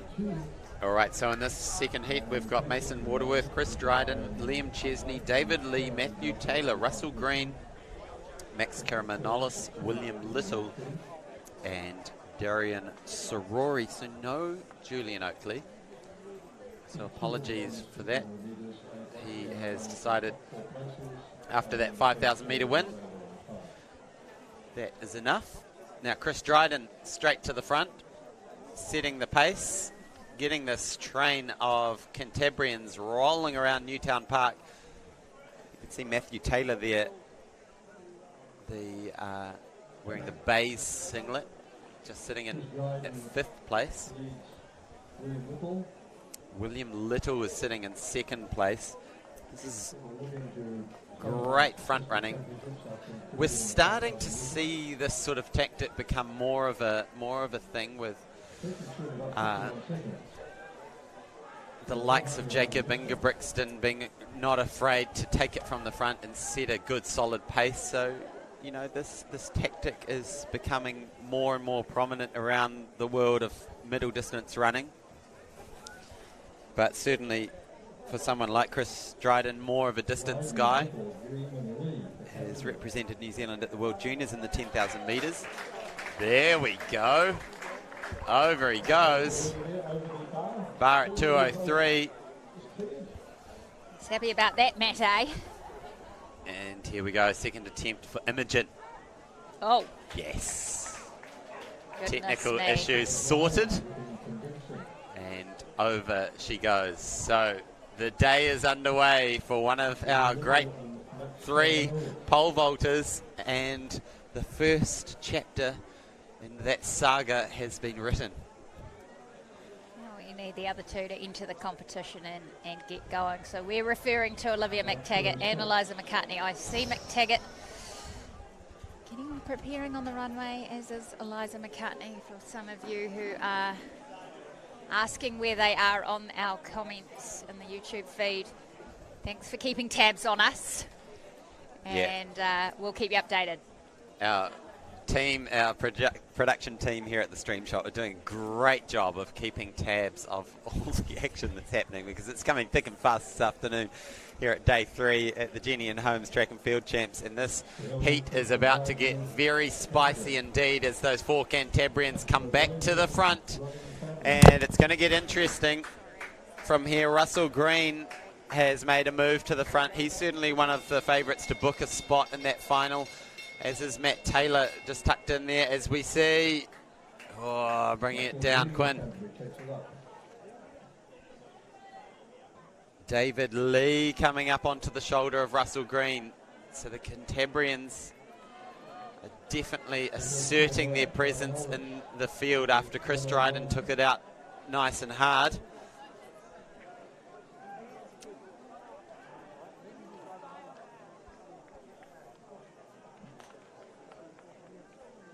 Darian Sorori, our New Zealand-based American representing Hawke's Bay Gisborne, partner of Holly Manning, comes into the straight and has a clean runway in front of him, and he's wondering where the rest of the pack are, because they're all having a tussle within themselves. And it is the Wellingtonian who's going to come up and grab that second spot. Matt Taylor is there in 3rd, and then who of the 3 Cantabrians grabbed that 4th auto qualifier? Oh, that got very, very tight. on the line. We'll have to give confirmation on who got through, but we turn our attention towards this highly anticipated senior women's pole vault competition. Here is Olivia McTaggart, 465 last year. What is she bringing this year? Game on. Oh, yes. Game on. That bumps her up into first place immediately. We're going to see Eliza McTaggart also. Look at that. Great awareness of where she was in space. And that's the smile of someone saying, I've been looking forward to this moment ever since the Commonwealth Games. Here's Imogen. Imogen Eris, Commonwealth Games bronze medalist. 4:31, goes clear. Yes. Oh, she's happy. 4:31. This is getting serious, ladies and gentlemen.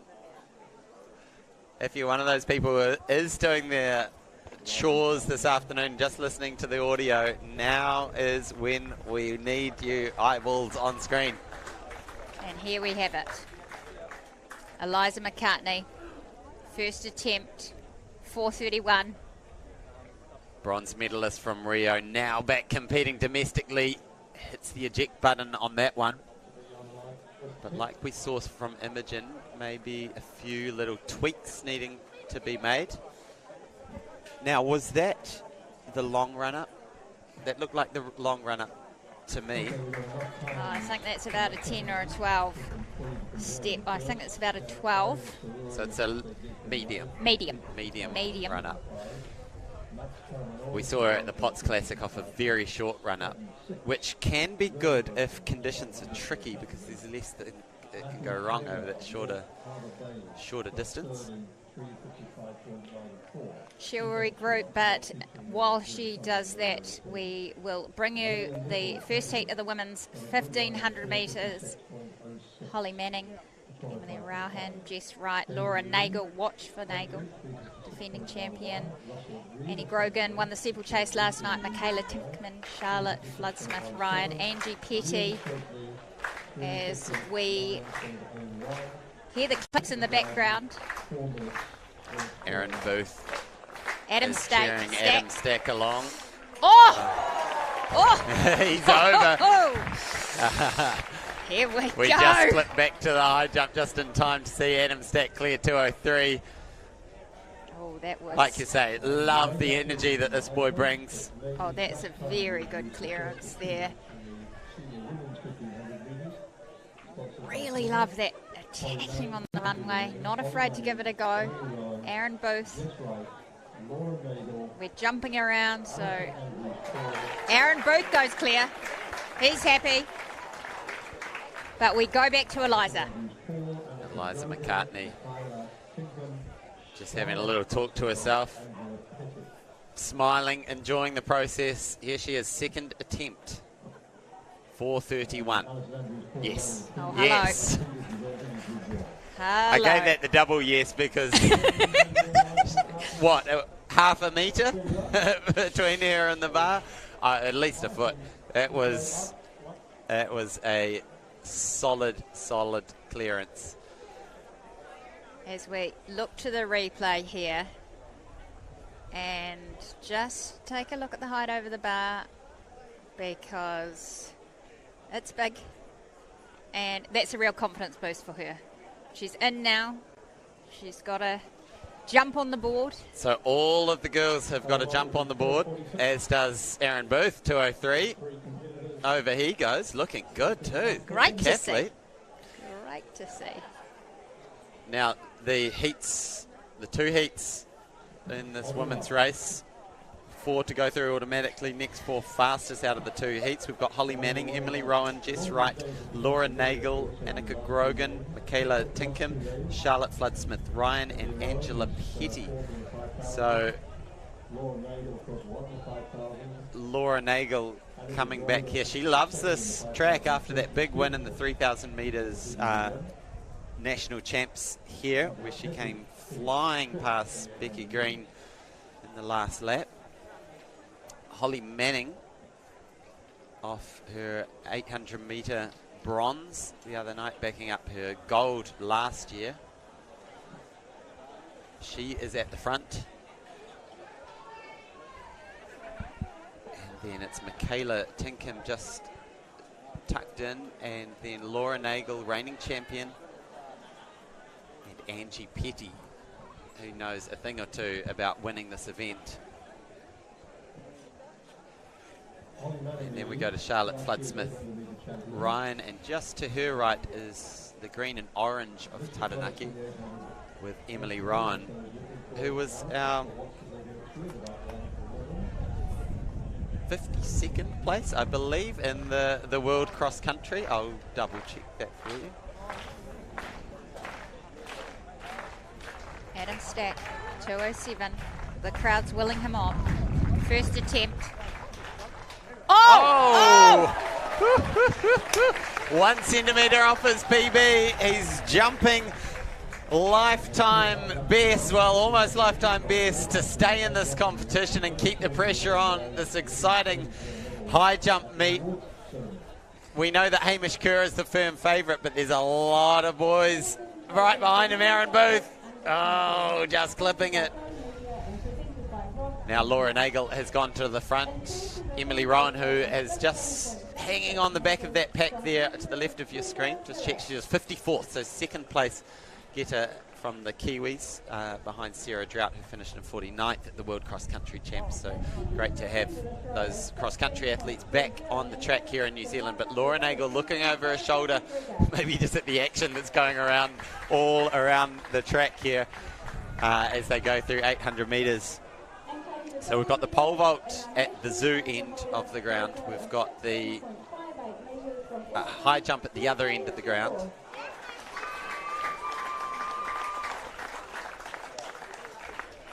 And here's Mate. Takes it down.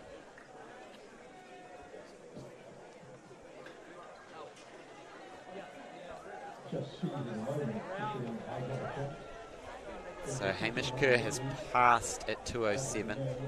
Adam Stack has a clearance. And Mate and Aaron Booth have both missed. So the other 4 competitors left. Here we go. Olivia McTaggart. Up she goes. Just clips it with her arm. Just on the way down as she released the pole. This will be a critical height at the women's pole vault. 4:46. Imogen and Eliza can put pressure on here with the first attempt clearance. Now into the last lap, the girls in Heat 1. Great to see Angie Petty, their new mum, keeping up with these girls. Remember, top 4 to go through. And just off your screen, I think it's Annika Grogan who's just slipping off the pack as Laura Nagel takes up the lead. And just to say that Michaela Tinkham of Canada comes back through to make sure she maintains that spot on the inside line. Here's Aaron Booth. Second attempt. No. So Michaela Tinkham of Canada having a little look over her shoulder, just seeing Laura, Holly, Angie, are you still there? Because these 4 look like they are going to be able to coast through. Annie Grogan is about 10 metres back, and they're all side by side. And Annie Grogan, they better look out because she's coming flying down to the finish. But Annie will finish with a time of around 4:31. Emily Rowan coming through now, and Imogen Eris. She's over. Woo-hoo-hoo. Game on. Imogen Eris is over at 4:31. That switches up the equation. Now, I'm not sure if you're getting pole vault results. Look at that. Yes. Fist pump. The smile, the fist pump. She's loving it. Here's Mate. Second attempt for him. Better attempt. Better attempt. Now, if you're Mate's coach, what are you tweaking there? Is there anything that you can see that might be the edge as we see Eliza? Over she goes. Eliza McCartney successful with the bar at 4:31. 4:46. Oh, 4:46. We've gone up. Gone up. And that's a season best for Eliza, so great to see progress there. This is huge. Aaron Booth now at the men's high jump. He set an equal personal best at the 203 height by clearing that, and he calls for the support. Great crowd building down here at Newtown Park, willing him on. This will be a new personal best if he can get over this height, the decathlete. Great attempt. Really great attempt and great competition there for Aaron Booth. As we see Olivia McTaggart, second attempt, 4:46. She's clear. Oh, yes. Now, so just to confirm, if my calculations are right, all three are clear Correct. at 4:46 And Olivia cleared that on her second attempt. on her second. And Imogen was first attempt. Correct. Okay. So our results system isn't updating for some reason from the pole vault, so we will try to keep tabs and look at this. We're getting up there. 4:61. I mean, we wanted these three girls to just all be on form. We wanted them all healthy and, if possible, get some really juicy heights. Now we're at that point where we're starting to get the juicy heights. As we see Mate for his final attempt, 2:07. Oh, Not to be, but a not great to be. competition for him today in the senior men's. And that'll be the high bronze jump. medal for Mate. So Aaron Booth had a couple of misses at 198 and 203, whereas Mate's score sheet was clean up until 207, where he had 3 misses. So he'll take home the bronze, and that leads Adam Stack and Hamish Kerr to fight it out. As we look now to the women's 1500 metres, this is Heat 2, featuring Rebecca Green, Rosie Twyford, Kerry White, Catherine Camp, Neve DeHora, Bridget Dennehy, Cara McDermott, Tilly Hollier, Chloe Hughes. Big fields here, wonderful to see as they try and book themselves a place in the final tomorrow. Look to Becky Green, she's had an outstanding season. Some real battles with Laura Nagel as well. And that was one of your picks for the weekend, actually, wasn't it? Of the battles. Absolutely. This is going to be an intriguing heat. And it'll be interesting to see how Rebecca tackles this one. I imagine she would fancy herself either in a fast one or a slow paced race, but the likes of Cara McDermott, she's won multiple medals in this event before, so keep an eye out for her as well. And of course Catherine Camp, what can she do after picking up the bronze medal in the 5,000 metres the other night? But the early lead is being done by Rosa Twyford, and then it's Rebecca Green, Cara McDermott just next to her. Sitting in 4th place, Tilly Hollier. She's been having a good old season as well. And here it goes, Olivia McTaggart. The bar's gone up. And that was a pretty good attempt. We're at 461 now. Hamish Here's Kerr. Hamish. Oh yeah. Oh yeah. Oh, yeah. I mean, descriptors, floating, Explosive. levitating, explosive. Gives the high five to Adam Stack. He will go for his personal best here.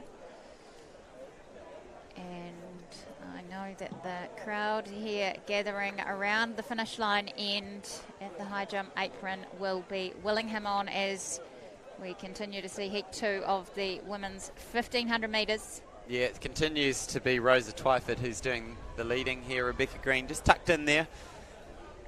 She's been having a good summer, and she had a great summer last year. I believe she's based in Melbourne these days. She certainly was last year.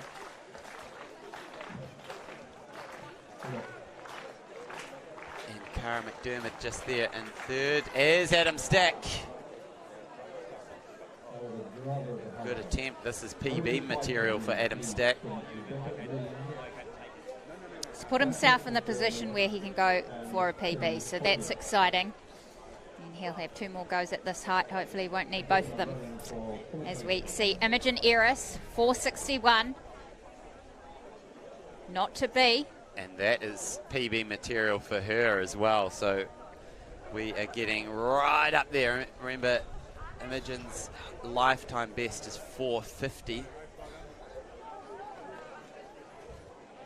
And so far this year, up until today, she had hit 440, and then the previous year 445. So we see on the runway, as we continue to track this 1500, but we will not miss Eliza's first attempt at 461. They're currently putting the bar back up as these distance runners get the bell. Yeah, Bridget Dennehy trying to stay with this pack, so too Catherine Camp. It is a pack of 4 at the front, and then it's Bridget Dennehy and Catherine Camp right there, former champion in this event, as Rebecca Green, the cream of the crop, rising to the top right where it counts with 200 metres to go. Adam Stack, second attempt, knocks that one off with his head. Maybe just dipping the head a little early on that one. But they come round the bend. 6 athletes are all vying for 4 of those automatic places. Cara McDermott making a big push on the outside. Tilly Hollier getting moving as well. Catherine Camp has come back from nowhere, and she's looking nice and strong, as is Bridget Dennehy. So it looks like Catherine Camp, can she ease into the top 4? I think all of those 6 athletes will go through based on the time. And here she is, Eliza McCartney, 461. This will be a huge season's best if she can do it. Not to be. So let's just recap. Women's pole vault, Olivia McTaggart, Imogen Eris, Eliza McCartney have all missed their first attempts at this height. This will be a personal best height for Imogen. This will be a season best for Olivia. And this will certainly be a season best, building on the 446 that Eliza McCartney has just cleared. So we wait and see. Olivia McTaggart will be first to go on the order. Lots of sticky on the hand in the pole today. So to give you an idea, at the Commonwealth Games last year, Nina Kennedy won it in 460. So this is the quality that we're seeing on screen. Oh, that was a good attempt. That was a really good attempt from Olivia. As we go to the men's high jump, Adam Stack, third attempt. He's got the crowd behind him. This will be a personal best if he's able to clear this. Let's go, Adam. Oh, not to be, but a great competition by Adam Stack. 207, 1 centimetre less than his personal best set at the ITM a few weeks ago. But outstanding jumping there by Adam Stack as he gets the bro shake from Hamish Kerr, training partner. Yeah, I mean, the crowd at this end of the field is definitely filling up the embankment here for the high jump. And they came to see Hamish Kerr, but they've been treated to some wonderful jumping from the rest of the competitors. Hamish Kerr, of course, plenty more to come, you'd think. So here she is, Imogen. All focus. With a personal best of 450. This would be an 11 centimetre PB. title holder for the time of 4 minutes 14.22 from Auckland in Oxford.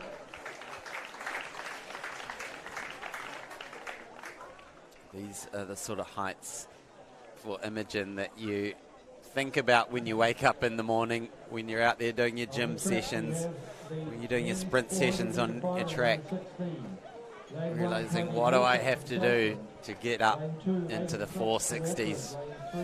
Well, this is where you find out if you've got it in you today. A little breeze coming over her right shoulder from the south. 461. Can she do it? Imogen Eris. Up. No. Not to be. Oh, a little tweak at the back. Don't know if she landed on something or just tweaked it in the effort. All the photographers down there trying to capture the moment. Alicia Loveridge, Laura Overton, Mike Dawson. Yeah, a lot of these photographers, of course, very competent athletes in their own right. And sorry, Tim Marshall as well. All right, so we have a final on our hands, which is the under 16 400 metres. It's almost caught us by surprise. We've got Cody Lawson on the inside, Aidan Platts in lane 2, Hunter Lyford, Noah King, Max Lua, Henry Sevier, Aidan Gailey and Oliver Mayers as they come around to the 200 metre mark. Looks like the Auckland and Noah King just getting into the lead in these early stages, but Cody Lawson looking good on the inside in lane 1 as well. So Cody Lawson from Southland coming onto the home straight now. He's going to have a good battle with Noah King in lane 4. It's Noah King just starting to move into his work, but so strong is Cody Lawson. Noah King's going to have it at the line. Good times, 51 seconds for these under 16-year-olds. And I believe it was Aidan Platts coming through. Here we are back at Eliza McCartney. Now, have you been keeping track on how many misses we're I've got you. I've got you, Hayden. I've got you. Second attempt. Second attempt. For Eliza McCartney, 461. Let's go. Oh, my goodness. There it is, ladies and gentlemen. Eliza McCartney, that's a huge PB. That is the sort of form that we've been waiting for this young woman to bring since she burst on the scene with that bronze medal in Rio. She is back, ladies and gentlemen. She is back. 461 at the National Champs. How about this vault, Sarah Cowley-Ross? Oh, well. So a huge season best there for Eliza and a huge confidence boost as we go to the men's high jump. 220. Hamish Kerr attacking. Oh. Yes. Oh. Yes. Oh. What we are seeing at Newtown Park right now is world-class high jumping, world-class pole vaulting. Where else would you rather be than either right here at Newtown Park or glued to your screens, because this action is lighting up. Look at this off that long run up, so much speed. Hamish Kerr, over he goes. We've been treated to a clinic. Now here we have Olivia McTaggart, third attempt, 461.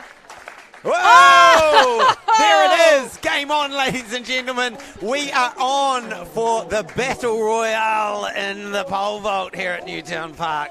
My goodness. Over she goes. 461. Remember, she set her PB of 465 last year at this meet at the National Championships. She wants that national crown back again.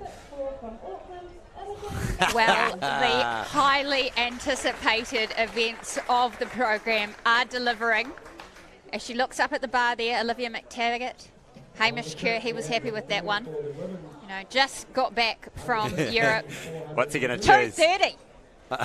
Lovely to see Anik Purvis, official in the background there.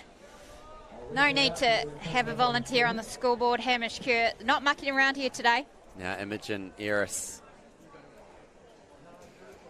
Final attempt. She wants to stay in the game.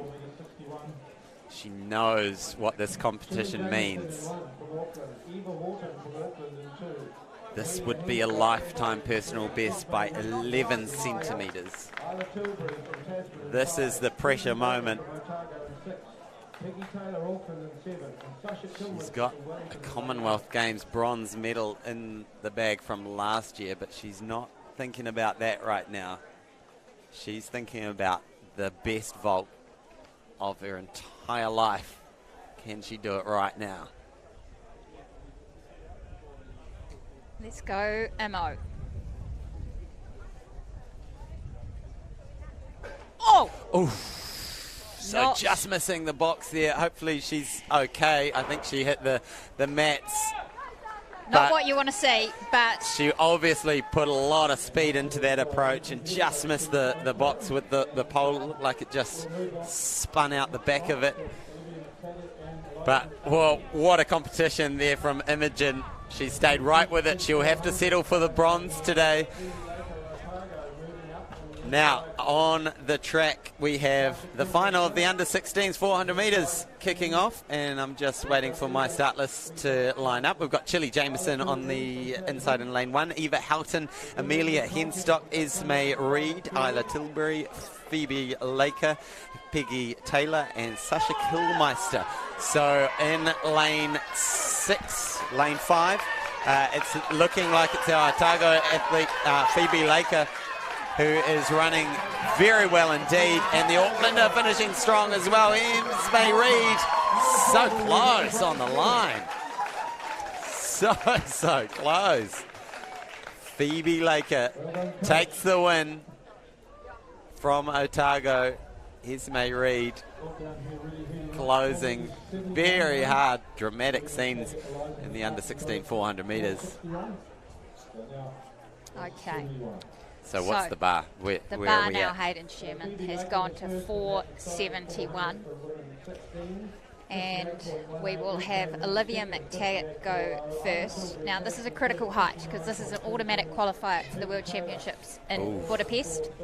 So keep that in mind. We've got 2 pole vaulters at this height in the competition. Currently, Olivia McTaggart on screen and Eliza McCartney. Wonderful to see, as well as Hamish Kerr at the other end of the track. He's set the bar to 2:30. A few years ago, I remember him jumping 2:30 here. To get the resident record? Was that equaling the national record? He equalled the national record that day with Glenn Howard. Then he took the record outright, and he has continued, took the record outright, and then has continued to raise the bar quite literally and figuratively, to the point where our national record is now 2 metres 34, set just weeks ago in Slovakia by this man as he calls for the crowd to will him over. He wants more. The clap starts here at Newtown Park. He's a showman. He loves this.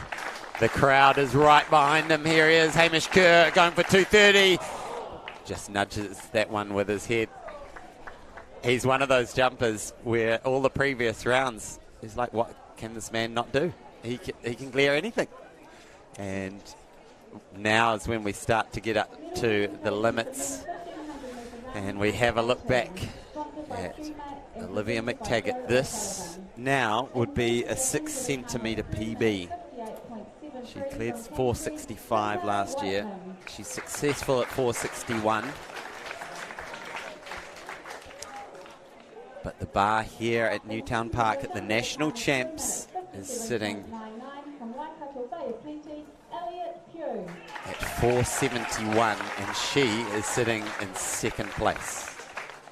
And taking the gold medal and our national champion in a time of 3 minutes 57.25 Terry Lomax from Auckland, Alfie Steedman. talking things through with Hamish.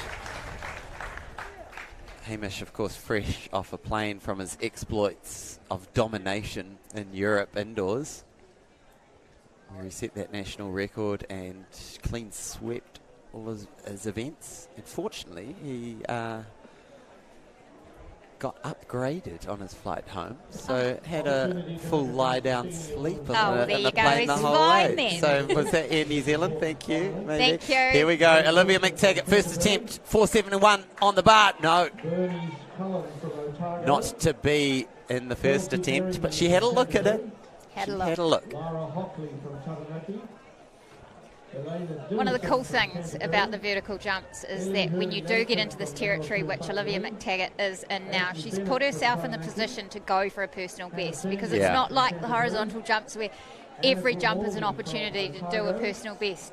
You need to get to that level in the competition to be able to go for those heights. So Olivia McTaggart, hopefully she can make the most of this situation she's put herself in this afternoon. Eliza McCartney, all positive thoughts going through those mental processes. She's practiced this so much in training, and so many times dealing with Achilles woes. She would have given an arm and a leg to be where she is now, jumping over 460,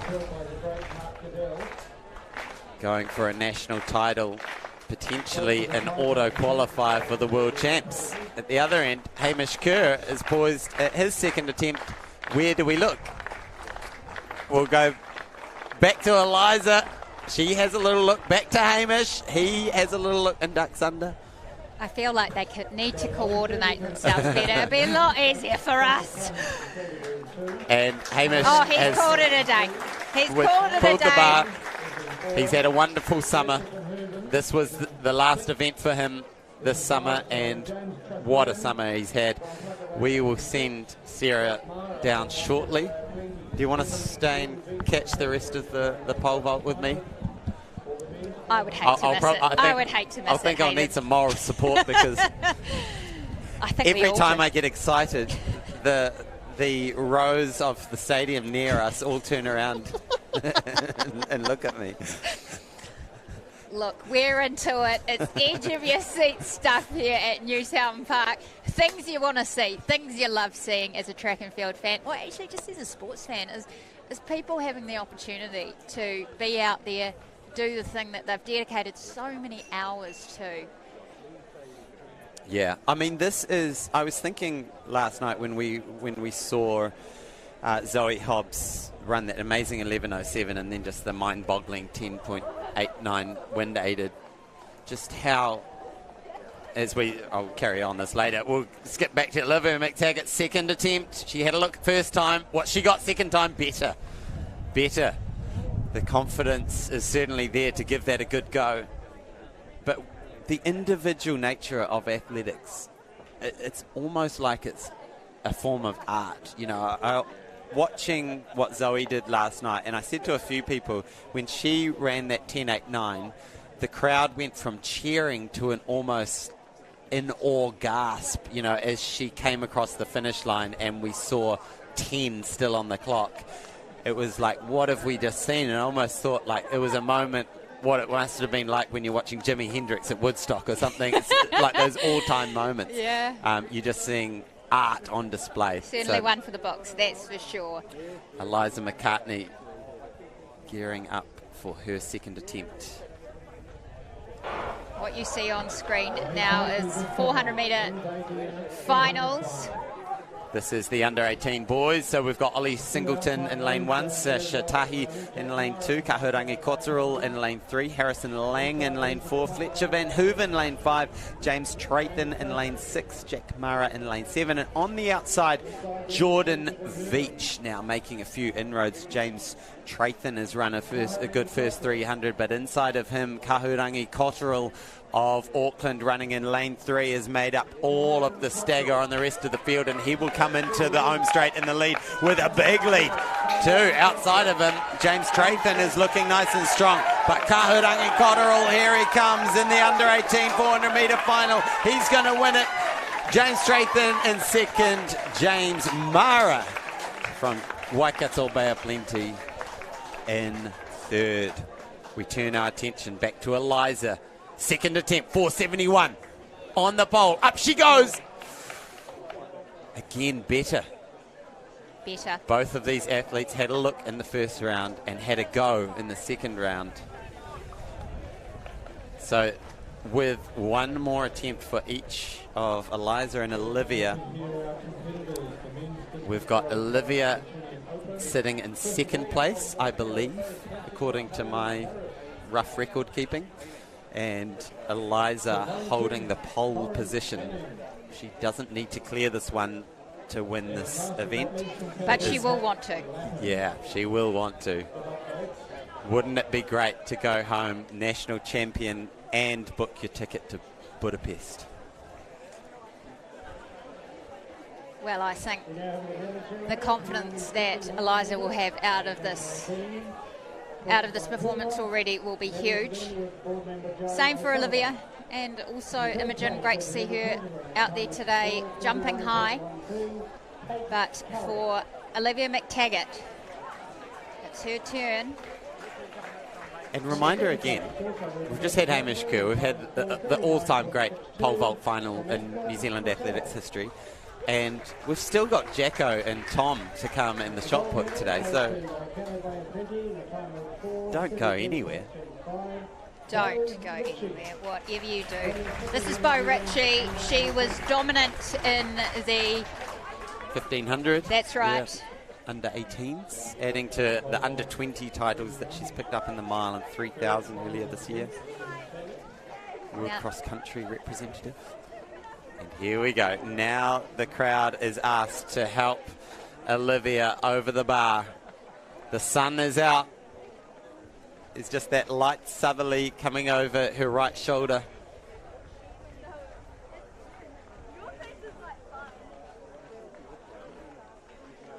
The greatest pole vault final we have seen in New Zealand in the national champs, and that was an amazing attempt, but she just ran out of momentum at the top part of that vault. She waves to the crowd. She looks very happy. She will take silver behind Eliza, and she gave this a real good crack. Yeah, great to see Olivia attempting PB heights. The sun has come out at Newtown Park, hasn't it, Hayden? And we have one competitor remaining in the women's pole vault. Third attempt for 71. It would be an automatic qualifier for the World Championships in Budapest, as we see the competitors in the 400 metres under 18. Yeah, we've got Estelle Gentili, one of our international athletes, Zara Ford, Mia Diega, Tika Randall, Holly Fawcett, Kate Borton, Maya Potawera, and Sophie Hancock. Good quality field lining up in this under 18 400 metres. Keep an eye on the battle between Mia Diega and Tika Randall. Mia winning the New Zealand Secondary Schools 400. But Tika won the 200 metres this weekend.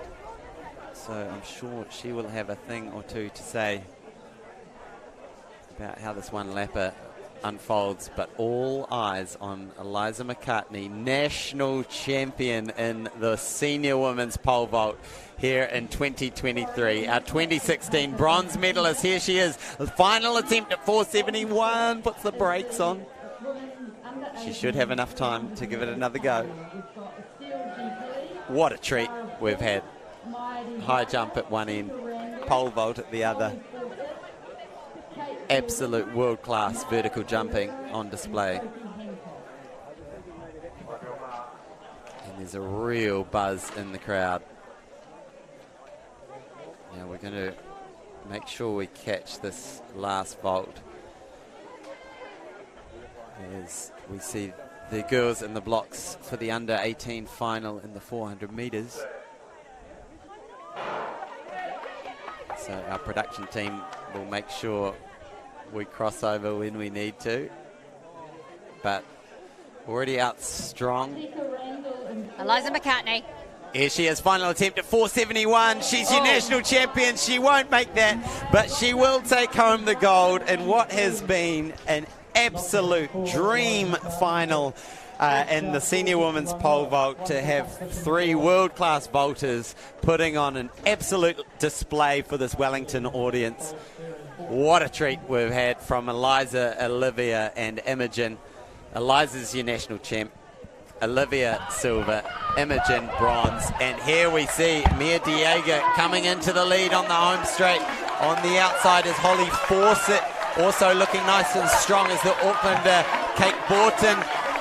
But it is Mia Diego, she will hang on for the win.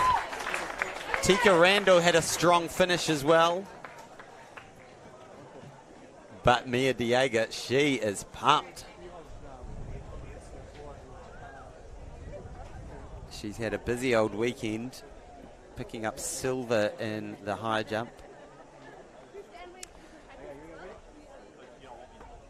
Bronze in the 200, and now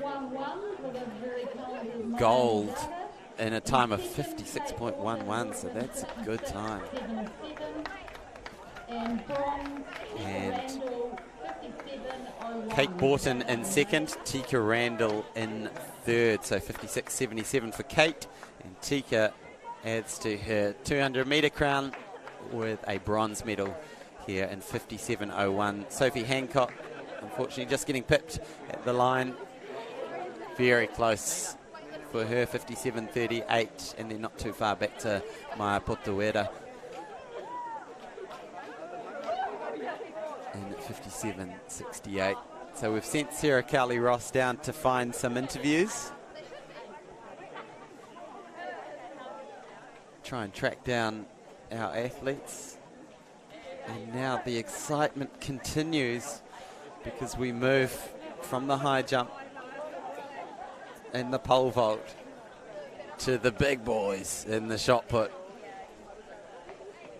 Down at that same end of the ground as we've seen this wonderful display of pole vaulting. We saw Zoe in the news last night after her exploits in the 100 metres, and I'm sure all the news media outlets will be eating up that pole vault competition, because that was something special. The fact that we had 2 athletes clear at 4:61. Now, if both those athletes, Eliza and Olivia, did that at the Commonwealth Games, well, they would have taken gold and silver. So that gives you a bit of an idea of the quality that we just saw on your screens. So more of that quality to come, because there we have the gold and silver medalists from the Com Games in the men's shot put. That to come shortly. We will take a short break. Matewa.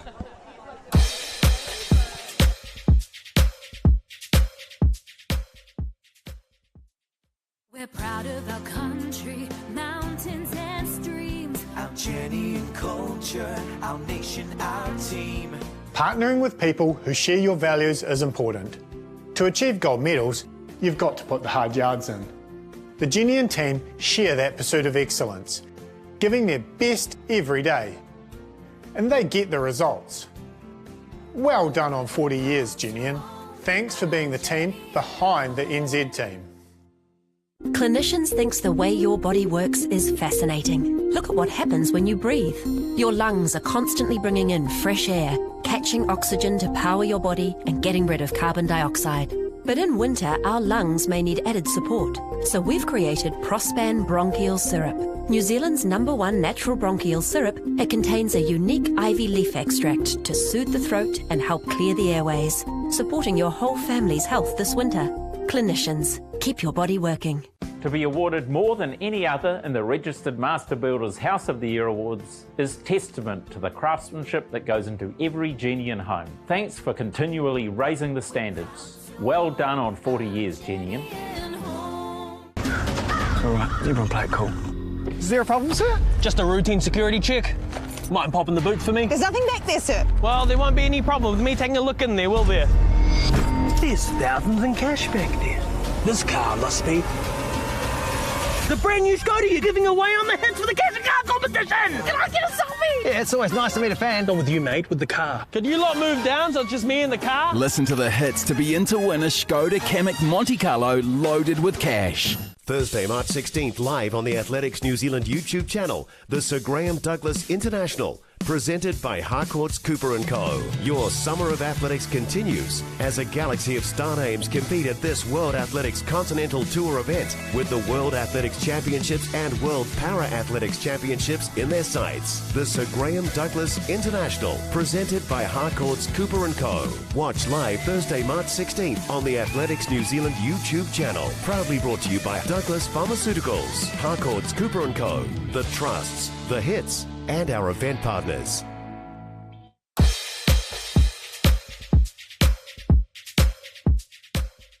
Have been found on the field.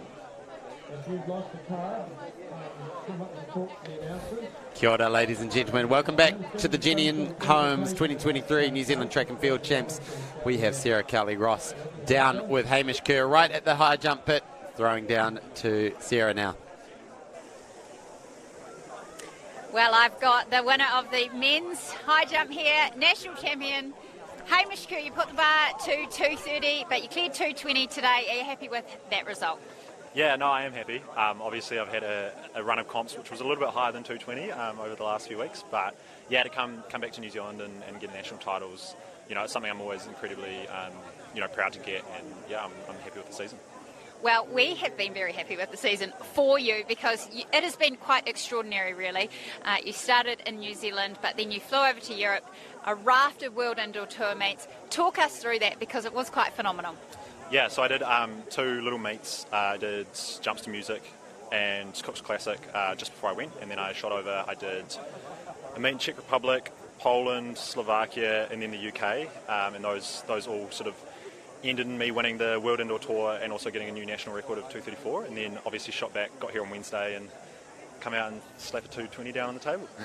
Not bad. Were you really excited all? I mean, you've had a raft of jumps, travelled all over the world. Any signs of fatigue? Yeah. I sort of I wake up at night and I'm kind of a little bit confused as to which country I'm in sometimes. But yeah, we're back in New Zealand now, feet firmly on the ground, and I think for me, it's probably just emotional fatigue. It's been a hugely intense 6 weeks, and so to come home and have a few, have a breather and get ready for the next bit will be good. Right. Well, you in the process of getting the national record, you also secured your automatic qualifier for Doha at 2:34, new national record. But talk to us about the mindset now that you enter these global championships in, as opposed to getting on the point system. Yeah, for sure. I mean, it's quite funny. It's actually the second time I've ever made an automatic qualifier for a major, and I've been to a couple now. So yeah, I think it just changes the mindset a little bit. Like you obviously, you want to back yourself to be in there with the medals, but if you're not getting an auto and you're not sort of getting in there, knowing that you've done it before, it does make a little bit of a difference. So I like to think I'm one of the big boys now, and I'll go in there acting like that. Well, I'll tell you what, you are one of the big boys, but what is cool, I think, and I mentioned it on our broadcast, is that you're wearing the old boys singlet on the world stage. Tell us a little bit about that. Yeah, I think it's probably no secret that the commercial side of athletics is drying up a little bit in field events at the moment, especially post-COVID. So, when I sort of had the opportunity to wear whatever I wanted, obviously my club singlet was the one that made a lot of sense. They've been really good to me in the past, and it's someone that I'll probably proudly wear for the next wee while unless something else comes along. So, yeah, if you know anyone. So, a call out actually. Look at this face, and you've seen what he can do. But I just want to touch on, you mentioned to me about some of the changes that you're now seeing the benefits of. Can you run us through that briefly? Yeah, I think for me, I kind of always did a lot of mental work and I did a lot of technical work, and I feel like I'm world class at both those things. But for me, the physical side of it was never something I really focused on. I sort of just turned up and relied on my lankiness, just getting me over the bar. So over the last sort of 6 months, we've just started taking a little bit of a closer look at that, and it was pretty scary at first. Obviously, making big changes is something that a lot of athletes don't really want to do, but I think it was a good thing for me at the time, and I think we've pretty quickly realised that it is going to be a really good thing moving forwards as well. Well, it takes courage to make changes, and we're seeing that reflected in your jumping. I appreciate that you've slightly got a wide stance here to go down while you're talking to me. Hamish, it's always a pleasure to watch you. Now, just a quick mention, you've got a lot of family here today, which must be pretty special for you, do you think? Yeah, it's awesome. All my siblings are based in Wellington and mum and dad are based in Auckland, so I try to get back to the North Island as much as possible, and to jump at Wellington is something that I always love doing. So, yeah, just happy to be back. Well, we're happy to see it. Ladies and gentlemen, our national champion in the high jump for another year, Hamish Kerr.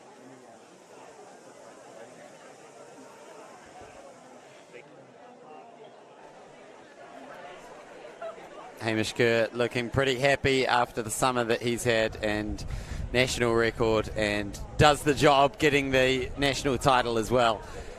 2:34, astronomical, and great to see him just on fire here. Look at this technique. We talked about the lankiness, just relying on the lankiness. I can tell you, lankiness alone doesn't get you over a 2-metre-34 bar. Absolutely incredible. So it's the senior men warm up in the shot put. The other things that we've got going on here at Newtown Park is we're into round 2 now of the senior women's long jump down the southern end of the ground. We also have a pole vault, a javelin competition that we need to wrap up. So the under-20s javelin concluded 20-30 minutes ago, and Abby Moody, took that out, as we see Corin Hanning back in the throwers circle again. So she took that out in 43.36, followed by Alexa Duff in 38.62 and Liala Wilman 37.02. So I believe it's the Para Open and under-20s discus that is getting warmed up at the moment. But down the far end of the ground is the senior women's long jump. We have a very important announcement to make. It's my pleasure to firstly introduce Roger Robinson, very well known writer. And still in warm-up mode in the shot put competition. Stadium announcers here for these champs. He also represented. And so in the long jump at the moment, Ashley Bennett holds the lead with a 5.77. Not too far behind her is Kelsey Berriman with a 5.76. Anna Grimaldi up into 5.49. So great to see Anna right amongst the top 3 at the moment. Now, Hannah Sandilands, Mariah Rudanui, where are they at? Well, Hannah Sandilands has been the form athlete in the women's long jump this year. She fouled in the first round. Mariah Rudanui also fouled. So look for them to feature as we get into round 2. And there we see the start list. So Maddie Wilson, Bernice Cullen, Kelsey Berriman, Lara Hockley, Helena Dennison, Ali Hurley-Langton, Ashley Bennett, Hannah Sandilands, Anna Grimaldi.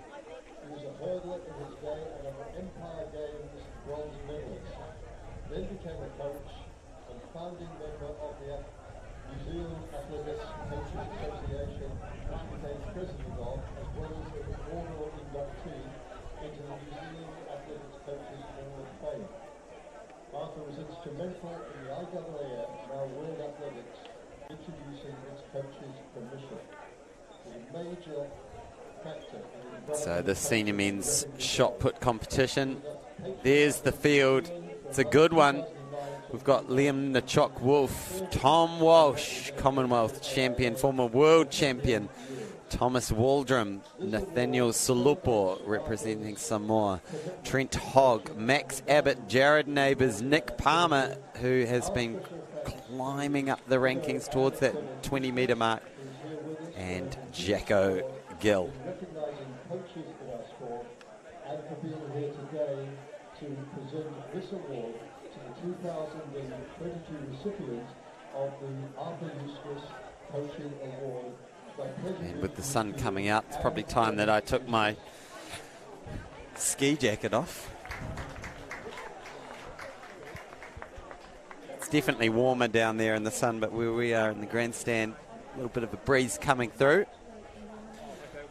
As we see Brianna Stevenson on the runway now.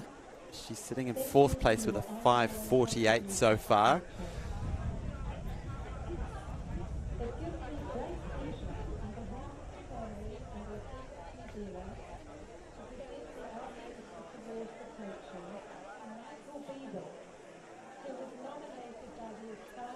Coming back from injury last year. She won this event in 2020, picked up the silver medal behind Mariah Ridanui. Here she is in round 2. What's she got?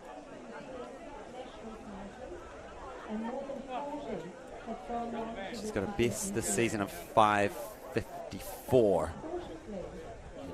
This is our first look of Jack O'Gill. This is just a warm-up, remember, but this is our first look this summer, and that went beyond 20 metres. So, yep, he's in shape. He's in Jacko shape. So the warm-up has gone beyond 20. Now here's our reigning champ in the long jump, Mariah Ridanui, who is the coach's manager, coordinator, manager for Athletics New Zealand. Does some great job keeping our coaches engaged, educated, supported around the country, and herself performing very well. She's had 2 New Zealand long jump titles back to back. Can she do a third? Fouled in the first round. What's she got in the second round? How does she hit that board? It gets the white flag, I believe.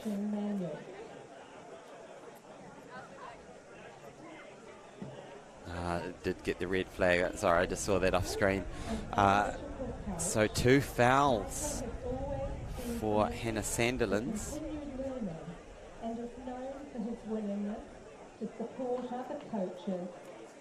2 fouls for Ali Hurley-Langton. And because we have 13 athletes, there's no backup here. You've got to get a mark on the board, so potentially some of those athletes will have to just tweak that run up to make sure I make that top 8 situation. So Christina Ryan,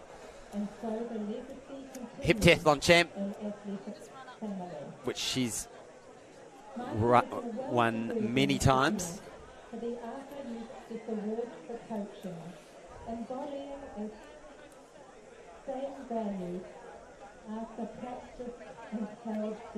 And we're just waiting for Mariah's result to come through. I thought it had been fouled, but the results so far not quite being updated.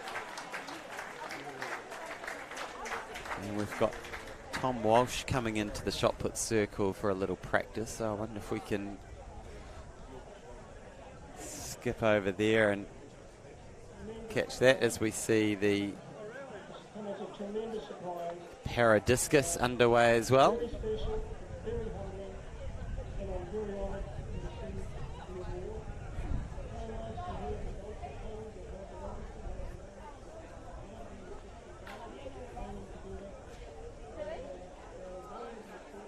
So in this para discus competition, we've got Kaylin Harris of Waikato Bay Plenty, Corin Hanning of Wellington, there he is in the middle of your screen, and then the red singlet of Zach Lippin from Canterbury.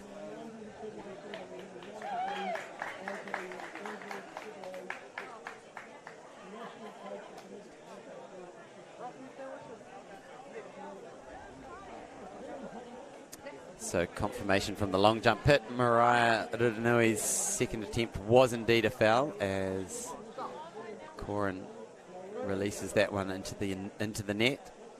So we've got 2 of our favourites for this senior women's long jump title sitting on 2 fouls apiece. The lead at the moment is sitting with Christina Ryan, who's made a big surge up into the lead with a 5.78. That puts her 1 centimetre ahead of Ashley Bennett, who is also 1 centimetre ahead of Kelsey Berryman. So this is looking like the early stages of an incredibly exciting competition in the long jump.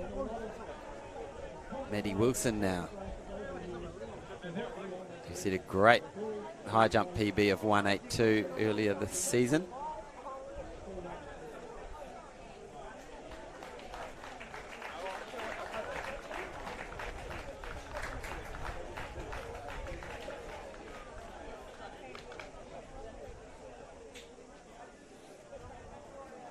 Congratulations to Mike Beagle on winning the Icon Eustace. There on screen is Jacko Gill, Commonwealth silver medalist. And we'll be back with you for those. Again, dropping the shot out beyond the 20-metre mark. So he's come here to play. Wouldn't he love to get a senior national title over Tom Walsh? That friendly rivalry has been one of the all-time great rivalries in New Zealand athletics history.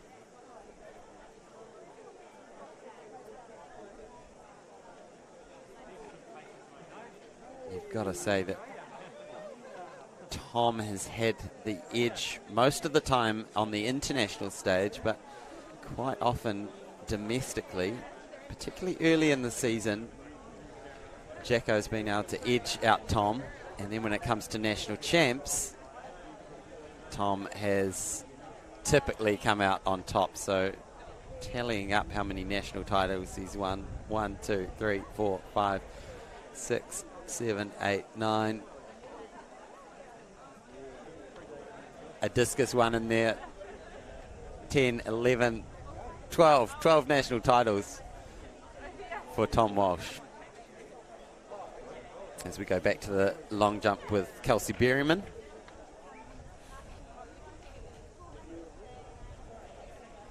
Sitting in third with that 5.76. Can she improve? Head towards that 6-metre mark.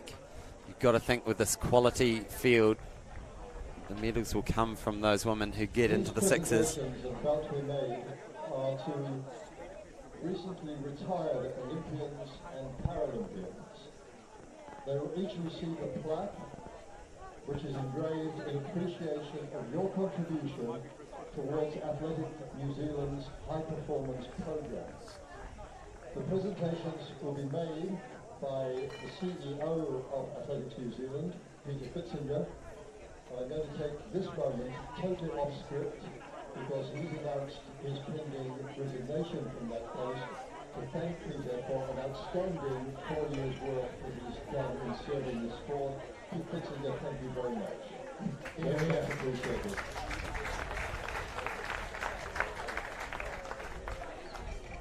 Pete Fitzinger will now present these awards. Oh, 5.99, that's huge. That changes the picture. Here's Ashley Bennett of Taranaki. She was sitting in second. I think she's been bumped down to third place.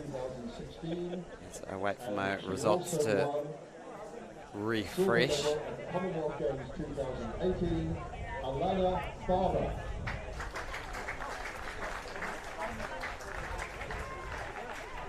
So Kelsey Berryman. And here they are.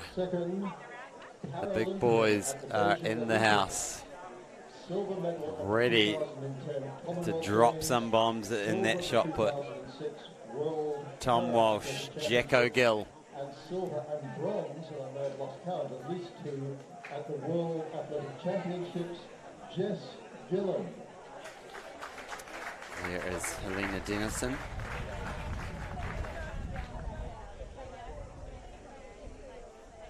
Best this year of 5.33. Currently sitting at 5.44, so already in season's best shape. Here she comes charging down the runway. Olympic Games in 2016, a Commonwealth finalist in 2014, now a very successful and outstanding coach following her Arthur Eustace tradition, Julian Matthews. So these plaques being handed out to our retiring Olympians and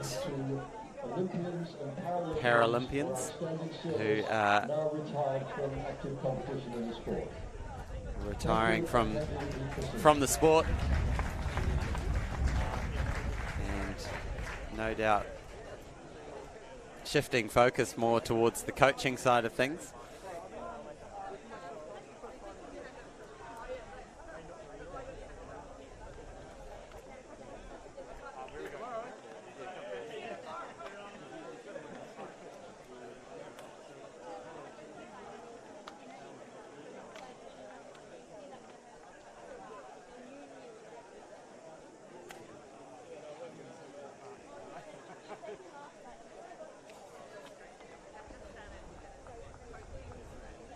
So Ellie Hurley-Langton there.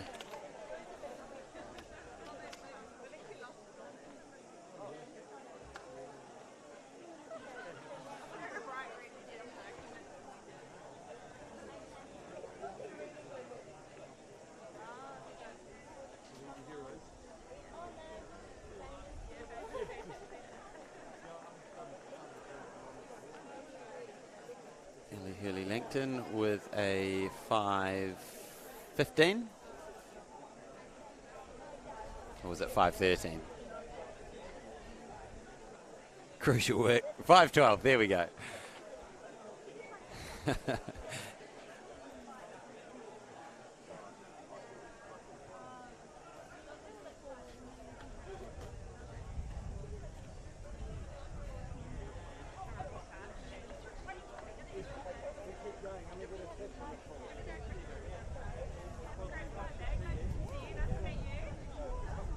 That there is Ashley Bennett. I think I called Lara Hockley as being Ashley Bennett. But Ashley was sitting in second. We're trying to get updated results coming through in round 3, and that's just stuck on round 2. We know that someone's gone out to 5:99. Just unsure as to who that was.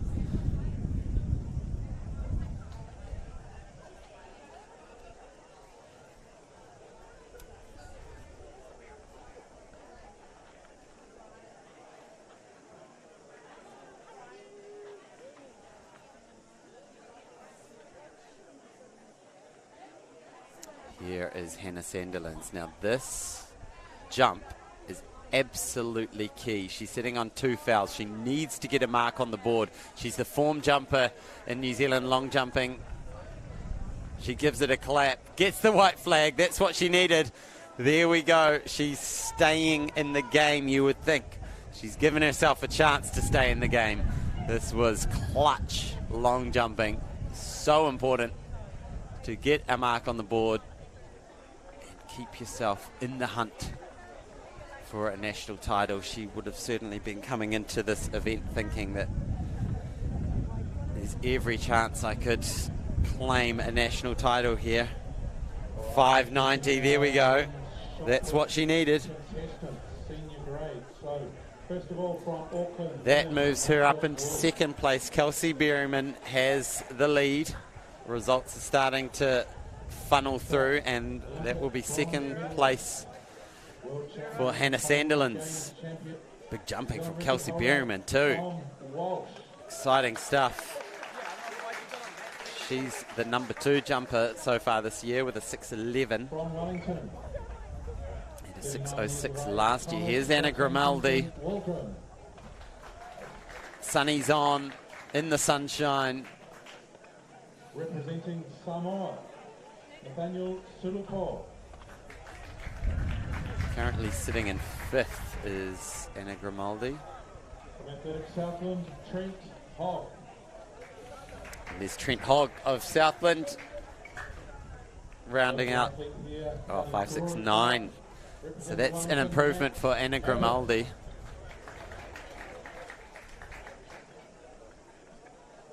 And representing Canterbury, our decathlete, Jared Neighbours. From Hawke's Bay, Gisborne, Nick Palmer. Commonwealth Games silver medalist. Here he is, Jack O'Gill, Commonwealth Games silver medalist. first time we've seen him all summer. Last but not least, our New Zealand As we cross over to Brianna Stevenson, full of energy on the runway. Round 4. Good luck, guys. Potentially round 3, actually, for Brianna. She's got 5:48 so far.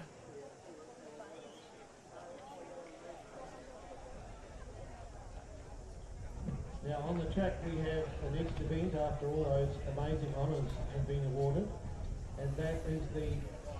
So opening up the competition will be Liam the Chalk Wolf, And the teams we have in lane 3 are... reigning under 20 champ. Lane 5, Waikato Bay of Plenty. Lane 6, Otago. Now competing with the big boys and making a good fist of it too. He's been moving up that personal best with the 7.26 implement, opening up this competition, which is set to be absolutely sensational with the field lined up here.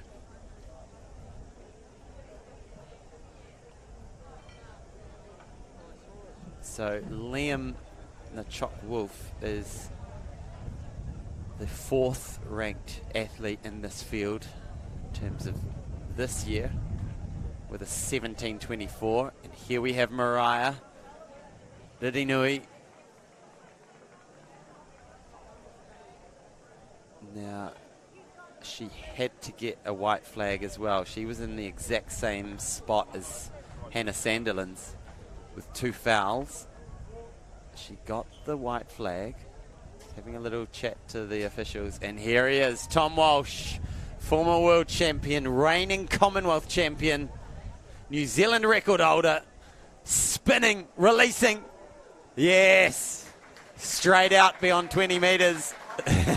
Gives it the little twirl. He felt good spinning around the circle here at Newtown Park.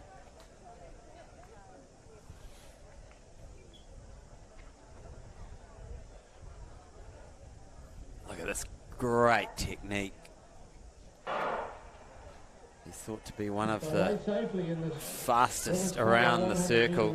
Now on the track we have a 4x1 final. This is the under-20s 4x1 final. In lane 3 we've got Manawatu Wanganui, then it's Canterbury, then it's Waikato Bay of Plenty. In lane 6 it is Otago, and you can see running really well on the outside there is Auckland, making a good second leg is Waikato Bay of Plenty, just getting that changeover there, and the Waikato Bay of Plenty athlete really getting up to speed now.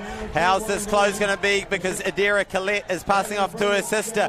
The Collette sisters might bring this one home for Manawatu Wanganui. They will.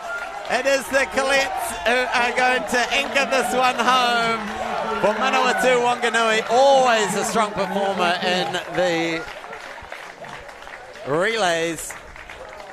What a finish. Manawatu Wanganui came storming round that bend. Here's Rebecca Peterson. We're into round 3, business end of this competition. She's sitting there in 10th, so she needs a performance here. Probably needs another 20 or 30 centimetres above her 5:07. Medal presentation for women 5,000 metre run senior, sponsored by Douglas Pharmaceuticals and presented by Alan Stevens. In third position with a time of 15 minutes 48. Nathaniel Sulupo, first round throw in the shot.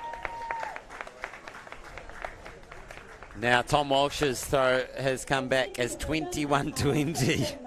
Boy, he's straight into his work. Liam the Chalk Wolf with a 16.06. Man, so this senior men's shot put, no doubt they've been inspired by what they've seen in the field from Hamish Kerr and the girls in the pole vault. Been one of the all-time afternoons in the field at the New Zealand Track and Field Champs. 4x100 metre relay under 20. So in first place, Manawatu Wanganui, 47.39. Waikato Bay of Plenty, 49.33 in second. Auckland, 49.75 third. Canterbury, 50.17 and fourth. Otago, 51.16. 16 and 5th. So confirmation from those 4x1 under 20 relays. Manawatu Wanganui taking it out 47.39. Waikato Bay Plenty holding on for the silver in 49.33. And Auckland 49.75. They came through for the bronze. Alexandra Rees-Thomas, who also won the first draw as well. Thank you.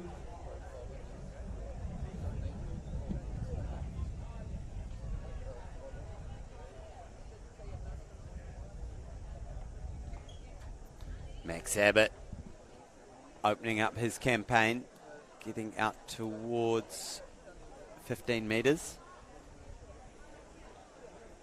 You can see there the marshal right on that 15-metre line, which suggests the throw is somewhere out into the 14s. As that southerly just whips up another notch, comes through Newtown Park.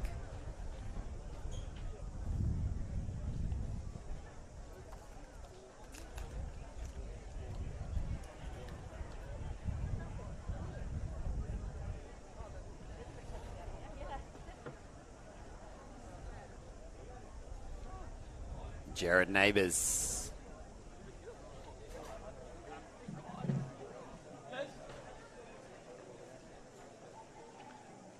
So Jared Neighbours got 4th place at the recent decathlon champs.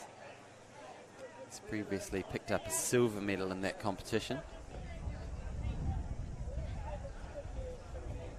It's always good to have the multi-eventers mixing things up. But early standings have Tom Walsh out front in the shot put. There's Jared Neighbours, 12.06. Here's one of the men we expect to be right up there for that bronze medal, Nick Palmer from Hawke's Bay Gisborne. Winding up, releasing.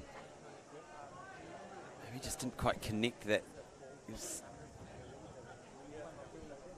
Hand a little slap afterwards. Looked like it maybe just slipped out of that hand on the release. And he fouls that one. So no need to measure that one for Nick. Now, Jacko.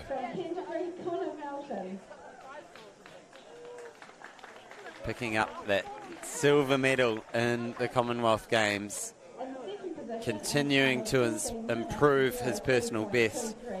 And remember, he showed so much promise as a world champion junior, breaking all sorts of world records. And then into the senior ranks, had a bunch of injuries that just sort of one after another just hampered things.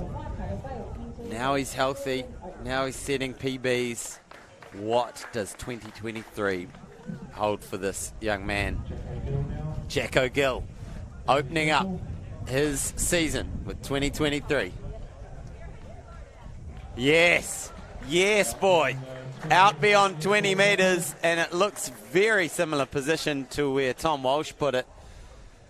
Now we're going to cross down to Sarah Cowley-Ross, who has a very happy Eliza McCartney right with her. And we'll catch the result for this opener from Jacko Gill.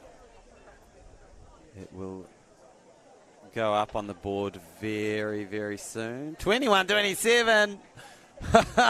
Add 7 centimetres to Tom Walsh's 21.20. We've got a game on our hands in the shot put. Down to Sarah with Eliza McCartney. Well, I'm here with a very happy Eliza McCartney. Eliza, congratulations, national champion. How good did that feel out there today? Really, really good. It's been many years since I've competed at nationals, and you know, just to be out here, I'm just really grateful that I get to do it again, and have a really competitive pole vault. That was amazing. We were jumping with each other. We were able to egg each other on and have that really cool environment. And I don't know if I've had that in New Zealand before. So it's actually it was a really cool chance to come back for. Like you say, you were egging each other on. You and Olivia McTaggart both cleared 461, and then going at the automatic standard for the World Championships, 471. wonderful to see you guys out there competing, going against each other. But how did that 471 feel? You had a look at it. Oh, I barely had a look at it. Unfortunately, 461 was about my limit and my legs lost it and I hit a brick wall and I had no energy left. But that happens sometimes, especially because I'm not really competition fit at the moment, so it's probably not too surprising. I'm also not used to a lot of adrenaline because I just haven't been competing enough lately. So unfortunately, I didn't even get a swing at 471, which is a shame because I had it. I knew I had it today. It was just one jump too late, but it's okay. It's early for me. It's early for me in the season for the year, so I'm very pleased to have gotten 61 because it's something I haven't done in quite a long time, so can't complain. Well, 6 years ago you won your last national title. It's been a heck of a journey since. What are the things you take out of today going forward from here? That I'm jumping again. It's honestly, it's no more than that. I'm just really pleased that I've been able to get myself to this place, that I'm back jumping again, and I never know when it's going to disappear again. So it's really that excitement. I was so happy out there, and I always jump my best when I'm happy. So the fact that I was excited, the fact that I was grateful just to be jumping again at our national championships, all of those things, that's all that really matters. And winning is just a really nice cherry on the top, basically. It's not much more than that. Now, you looked happy, you looked like you were enjoying yourself, and certainly as you went through the competition, we saw glimpses of that enormous height over the bar. It's nice to see you still look down the camera there as well. Now, talk us through who's been part of this comeback, and who would you like to thank? Oh, everyone, oh my goodness, basically everyone on the bank for a start, for turning up and watching. I mean, the key players of my team are Matt Dallow, Jeremy McCall, Chelsea Lane, and John Quinn. They're my tight team. They look after me. I've spent a whole year with them when I wasn't jumping, and they held me together, got me through a whole year of no pole vaulting, and we've gotten to the point now, and it's anyone out there knows you can't do it by yourself. You just can't. It's not possible. So all of them, most of them, are sitting over there. My family's sitting over there. Anybody who comes up to me and says it's great to see you jumping, it almost makes me cry. So, it's just all of it. Everyone has made a real difference. Well, it is great to see you jumping. It's great to see the smile on your face and the steel in your eyes down that camera. You've put the world on notice again, but wonderful to see Olivia McTaggart and Imogen Eris at those heights as well. When will we see you next out competing? At the Sir Graham Douglas International in about a week and a half. Yeah, that's it, really. That's when I'm next out. Well, you don't want to miss it. We will be there at the Sir Graham Douglas International. But Eliza McCartney, so great to see you back out there over those heights. Congratulations. Sarah, thank you. All right, and we are back in time to catch this exciting finish to the 4x100 under 20 final. Wellington looks nice and strong. Hawke's Bay Gisborne looking nice and strong as well. Has Auckland got a response? Maybe Canterbury in the middle of your screen. It's very, very tight as Hawke's Bay Gisborne gets it. Wellington, the hometown team, is being pulled to the finish. It's going to be Wellington 1, Canterbury 2, Hawke's Bay Gisborne hanging on for 3. Oh, yeah. Gotta love the action in the 4x1. So we'll be rolling through these 4x1 finals on the track. We've still got the men's senior women to go. But there's been a bit of drama in the shot put circle because Tom Walsh came out the gate with a 21.20. Said, I'll set the pace, Jacko. See what you can do. Jacko said, I can give you 7 more centimetres, son. 21.27. And then Tom Walsh goes, well, I reckon I can hit that. He almost hit it with a 21.25 in round 2. So with 3 throws from our top shot putters, we've already had so much drama. Will we see a 22 today? Will we see a personal best from Tom or Jacko? Epic scenes in the shot put in these early stages. Max Abbott.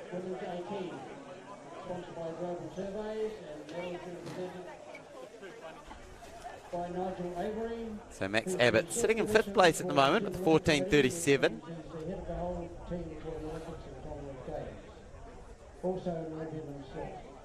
In 3rd place, representing Waikato Bay of Plenty, with a distance of 10.53 metres, 0 Rattray. And a lot going on here at the track. Sarah Cowley-Ross, welcome back in. Great work on those interviews. Great work tracking them down because everyone wants a piece of them. I tell you what they do, and they've got drug testing, and I'm trying to negotiate with the drug testers. It won't take long, I promise. I'll have it back in a second. So thanks to our friends at Drug Free Sport New Zealand for their patience, particularly with me. Yeah, they do an important job. So do we. Got to give the people what they want. All right, Ashley Bennett from Hawera, representing Taranaki. And she is currently sitting. This women's long jump competition has been very exciting because we had Hannah Sandilands and Mariah Riranui, probably the two favourites, in a situation where they both fouled for the first 2 rounds. And then drama. Mariah now is out to 5.98, while Kelsey Berryman is at 5.99. Hannah Sandilands 5.90. And now we go back to Nick Palmer, who also did a foul in the first round, and that one gets a white flag, so he will get something on the board now. Nick Palmer probably the favourite for the bronze, but at the moment, early on found himself in a foul situation with Liam Nachok-Wolf with a 16.06 sitting in that bronze medal position. So now Nick moves into 3rd, 17.03 for Nick Palmer. So this women's long jump competition, we're into round 4 now. Christina Ryan, the heptathlete, is sitting in 4th place with a 5.78. After opening with a 4.38. Oh, just so great to see these multi-eventers back up after last weekend's multi-event nationals where Christina took the title. Red flag on that one, but entering the circle, the big man, Jacko Gill. He's in the lead, 21.27, 2 centimetres ahead of Tom Walsh in round 2. I leave you for a few minutes and look what's happened. I know, this day, Friday, we thought Friday things couldn't get any better, but the field has just absolutely turned things from 11. We're probably up to about 14 out of 10 on the volume scale, but here goes Jacko Gill, heaving it. Oh, that's huge. A massive throw from Jacko Gill. We haven't seen him all summer until that 21.27. Is this a PB for Jacko? Could it? I'm just checking his PB. It's 21.90. It looked a lot further than his opening round throw. We need to keep a very close eye on this. Well, 21.44, okay, so it looked a lot further. It was like 17 centimetres further. Calm down, Hayden. Still a half metre off the PB, but extends the lead more importantly, and that man Tom Walsh has started to wander back and forth because he's won 12 of these national champs back to back. This is Kelsey Berryman, currently leading the women's long jump competition. It's heating up on the back straight, and she's calling for the claps. And I tell you what, that's a white flag. She'll take that. Just looked at the windsock as Kelsey was tearing down the runway. You can see it there. So you can get these gusts. And great hang technique there by Kelsey. Doing a lot of CrossFit comps these days, is Kelsey. Oh, nice. By all accounts, going well. Yeah. Bit of long jump on the side. As we wait, and we see a 5. Does not look like she will extend her current standing.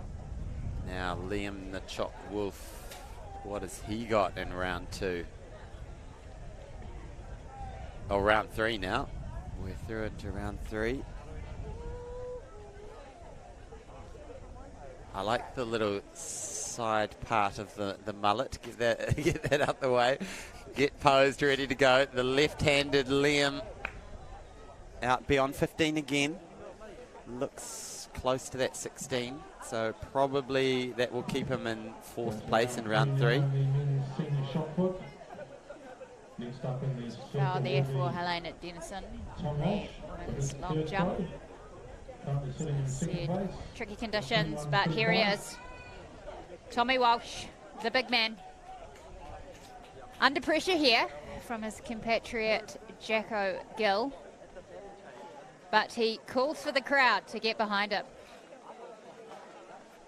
So I'm looking at Jacko Gill's record on anzrankings.org.nz. It's all silver medals behind this man. This has been his nemesis at the national champs. What has Tom Walsh got? Can he respond? Ooh, that looked more closer to 20 rather than 21. Remains to be seen. Don't think that's as far as Jacko's second throw. Here is Brianna.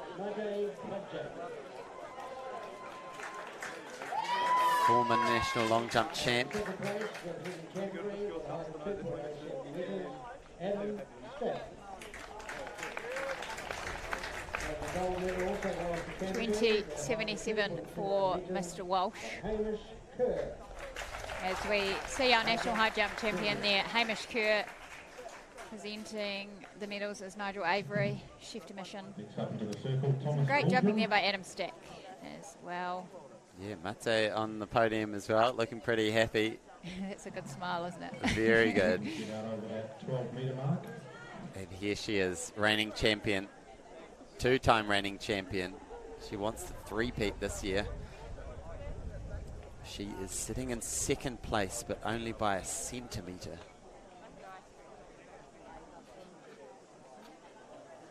We're in round 5 in the long jump.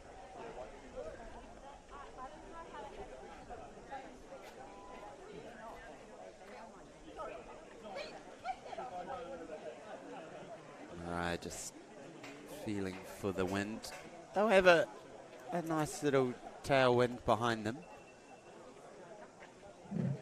11.73 there for Thomas.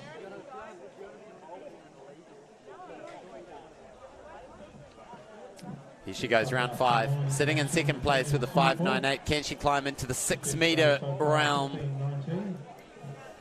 Red flag. For the 3rd time today. All you need is one, though. Nathaniel Sulupo from Samoa.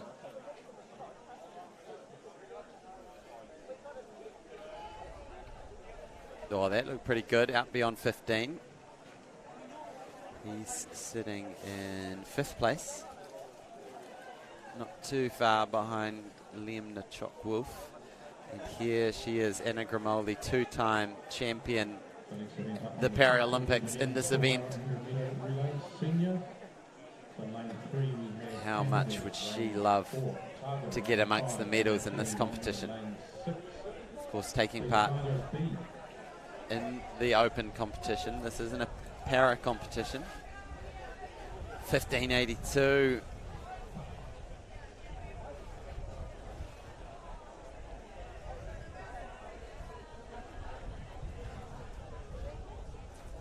Great to see Anna out there in the women's competition, a real star of our sport and a great ambassador for our Paralympic athletes.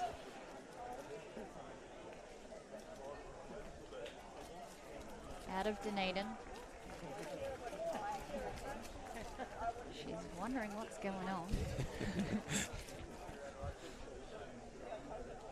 Because we forget it's a fair way from where she is at the top of her run-up to where all the action is in the sand pit. It's great raking that is by those officials. Yeah, they're just really making sure they get that right for Anna.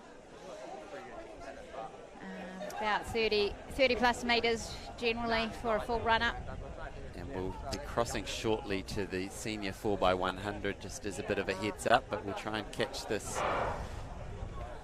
Well, we'll cross now. So we have a scratching from Wellington. It's Canterbury in lane 2, Hawke's Bay Gisborne in... Oh, I better click to the right one, crucially. So Canterbury is in lane 3, Otago lane 4, Manawatu Wanganui in lane 5, and lane 6 is Otago, but it looks like Otago A is making a good run for this. Is that John Gerber running the top bend, handing off to Shea Beach. Here goes Shea Beach. No one will catch him from here. Otago will take the 4x1 title, and there's a big battle for silver behind him. Look at this. Manawatu Wanganui coming from nowhere. They steal the silver. Max Atwell, I think, brought home the bronze for Canterbury. Look at Shea Beach. Look at him bouncing down the track there. That's why we love him. Yeah, absolutely. It was almost like he was looking for a sandpit to jump into at the end. And it looks like Max Atwell just dipping. He's had a busy weekend, and he'll be happy to add to a bronze to what he's been able to achieve this weekend. Here we go, Ashley Bennett on the runway. I'm waiting for some of the scores to come through for round 5 of this senior women's long jump final. So trying to bring you up to speed. At last check, Ashley Bennett was sitting in 5th place with that 5.77.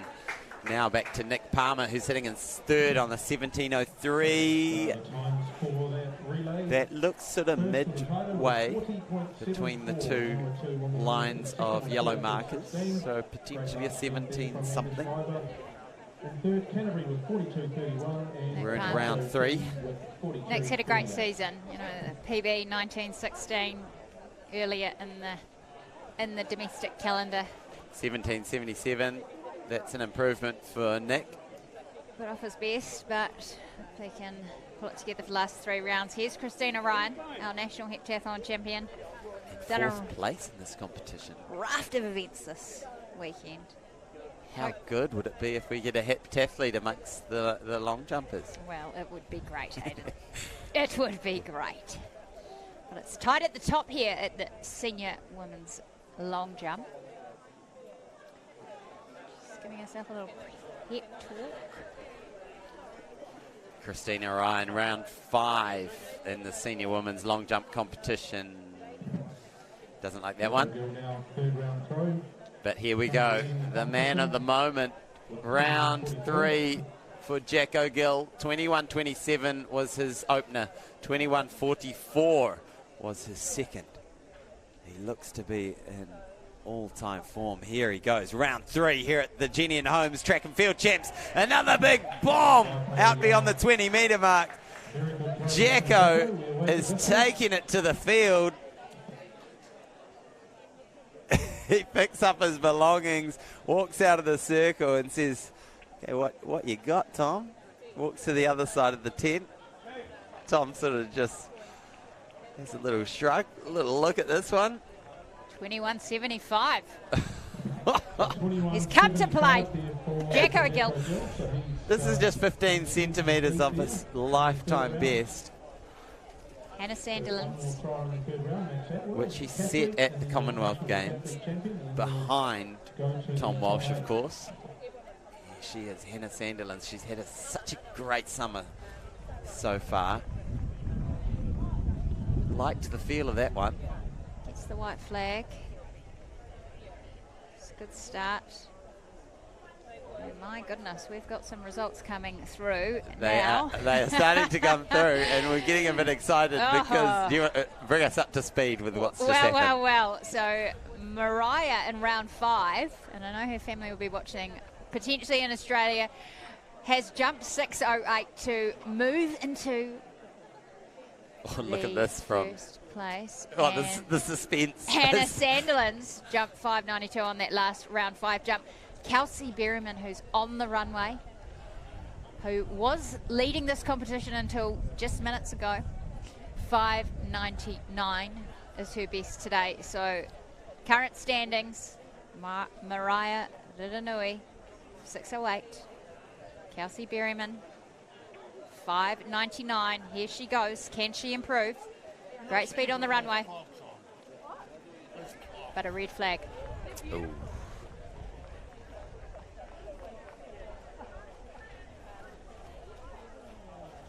One more opportunity. Well, what a great long jump competition we've had, and we've just been absolutely treated to a spectacular day in the field with the senior women's discus, senior women's long jump and pole vault, senior men's high jump, now senior men's shot.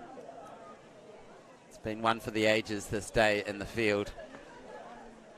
And in the background we've had these great heats, 400s, 4x100s. It's kind of cool that the track is playing second fiddle to the field. Well, the field eventers will be happy about this as we see Helena Dennison for her last round in a women's long jump. Gets the white flag.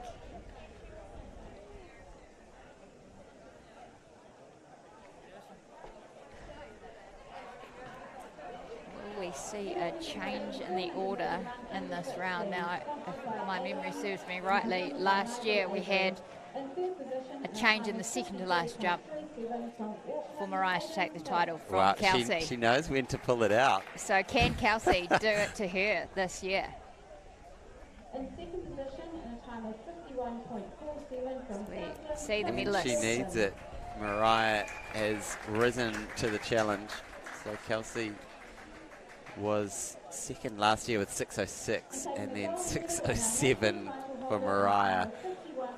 Can she do the three-peat? So Kelsey Berryman did the three-peat in the senior women's long jump between 2016 and 2018. And then I think it was the woman on screen, Brianna, who took it in, I don't have 2019 on my hands, but definitely won it in 2020. So it's all a bit of a blur, 2020, let's face it. It is. Now, Brianna's just recently done the heptathlon at the Multi-Events Nationals, changing back to her first event, which was the heptathlon. I saw her dad, so I came into the stadium yesterday, said she really enjoyed it. She said a couple of knee surgeries, so it's coming back from that, but changed events to the heptathlon, so love to see it. Awesome. As we go, only one team, sadly. Oh, and the senior women's 4x100. 4x1. I really should be out there right now. Not on this leg, though. So a few scratchings has meant it is Auckland only as they hand the baton off to Simone Tafanai. And who is going to do the bend? Is that... for a second there, I thought it was Georgia, but no. And they cleanly get it round. All importantly, we'd hate to see a baton dropped in this situation. Here's Mariah Ridinui. What's she got in the final round of the senior women's long jump?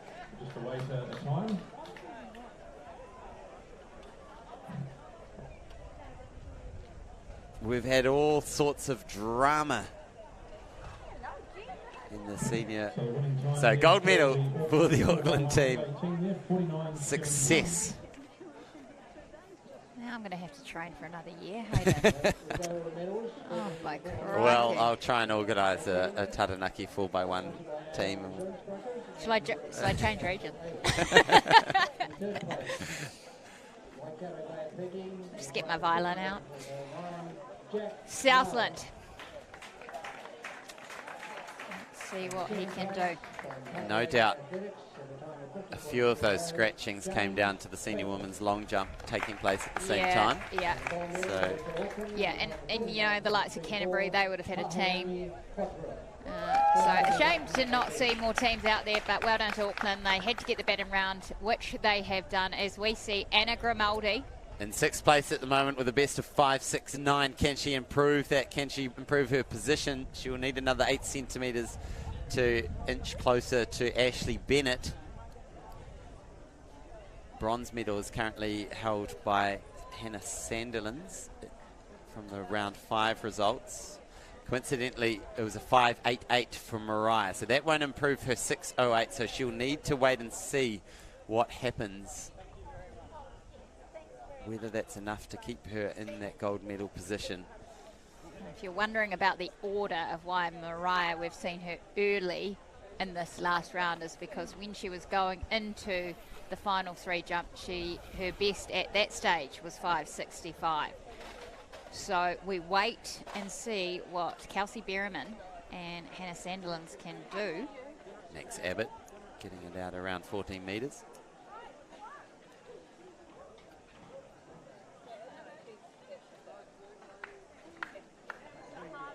Here's Ashley Bennett. No stranger on the long jump runway. One of the organisers of the Jumps to Music competition held in Hawera. In 5th place, she needs something 5.79 or bigger to change the standings. It's got a white flag. She doesn't look particularly enthused. Maybe just more worried about the sand and the hair situation. Potentially, yes. Waiting for scores to come through as Sulupo comes into the circle. There's a little juggle of the shot. Raises it to the sky. Lengthens out those muscles. 5.89, is that what we saw? 5.89? That could move her up into 4th if it is, as Nathaniel sends the shot out beyond 15 metres. It was 5.69. I'm just putting on my glasses. 5.69 confirmed. 5.69 for Ashley Bennett. So that doesn't change the picture. She remains in 5th. Christina Ryan now in 4th place. But can she edge past Hannah Sandilands, hers at 5.92 compared to Ryan's 5.78. Incidentally, off screen we had Nathaniel Sulupo score come through at 16.35. That moves him ahead of Liam Nachok-Wolf. But here's Christina Ryan's final attempt in the long jump, and again just hitting the eject button on that one. Stomps her feet in the pit, and that's fair enough. Now Liam Nachok-Wolf has just been overtaken by Nathaniel. Here he goes. Can he respond now? Looked like it might be a 16, but how far into the 16s is the question. Looked promising in round 4. He's done a 16.06 in round 1 and then 2 fouls. What's this one going to bring home for the young Liam Nachok-Wolf? 16.17, not enough. He'll stay in 5th place. Nathaniel, 16.35, has him in 4th. Nick Palmer is sitting in 3rd with a 17.77. Here is Hannah Sandilands. Last throw of the dice for her in the long jump. Looked good. Gets a white flag. Gets the all clear from the officials. Is it going to be enough? She's got a 5.92 from round 5. She needs either 5.99 would move her up to silver. 6.08 would move her up into gold. Here's Nick Palmer. Probably around that 17-metre mark again. Waiting on a measurement to come from the long jump. 5.9. 5.94. That keeps her in the silver, in the bronze medal position. She will take home a bronze now. This drama that's unfolding. We're in round 4. Tom Walsh is still sitting in 2nd place. Whoa, that's big. That's big. That's a foul. A foul. He threw the shot out beyond 20 metres. Looked like it would definitely be a 21 something, but he also threw his body over the line. Here we go. Final jump from Kelsey Berryman. What's this going to be? 5.99? Will it be a 6-metre something?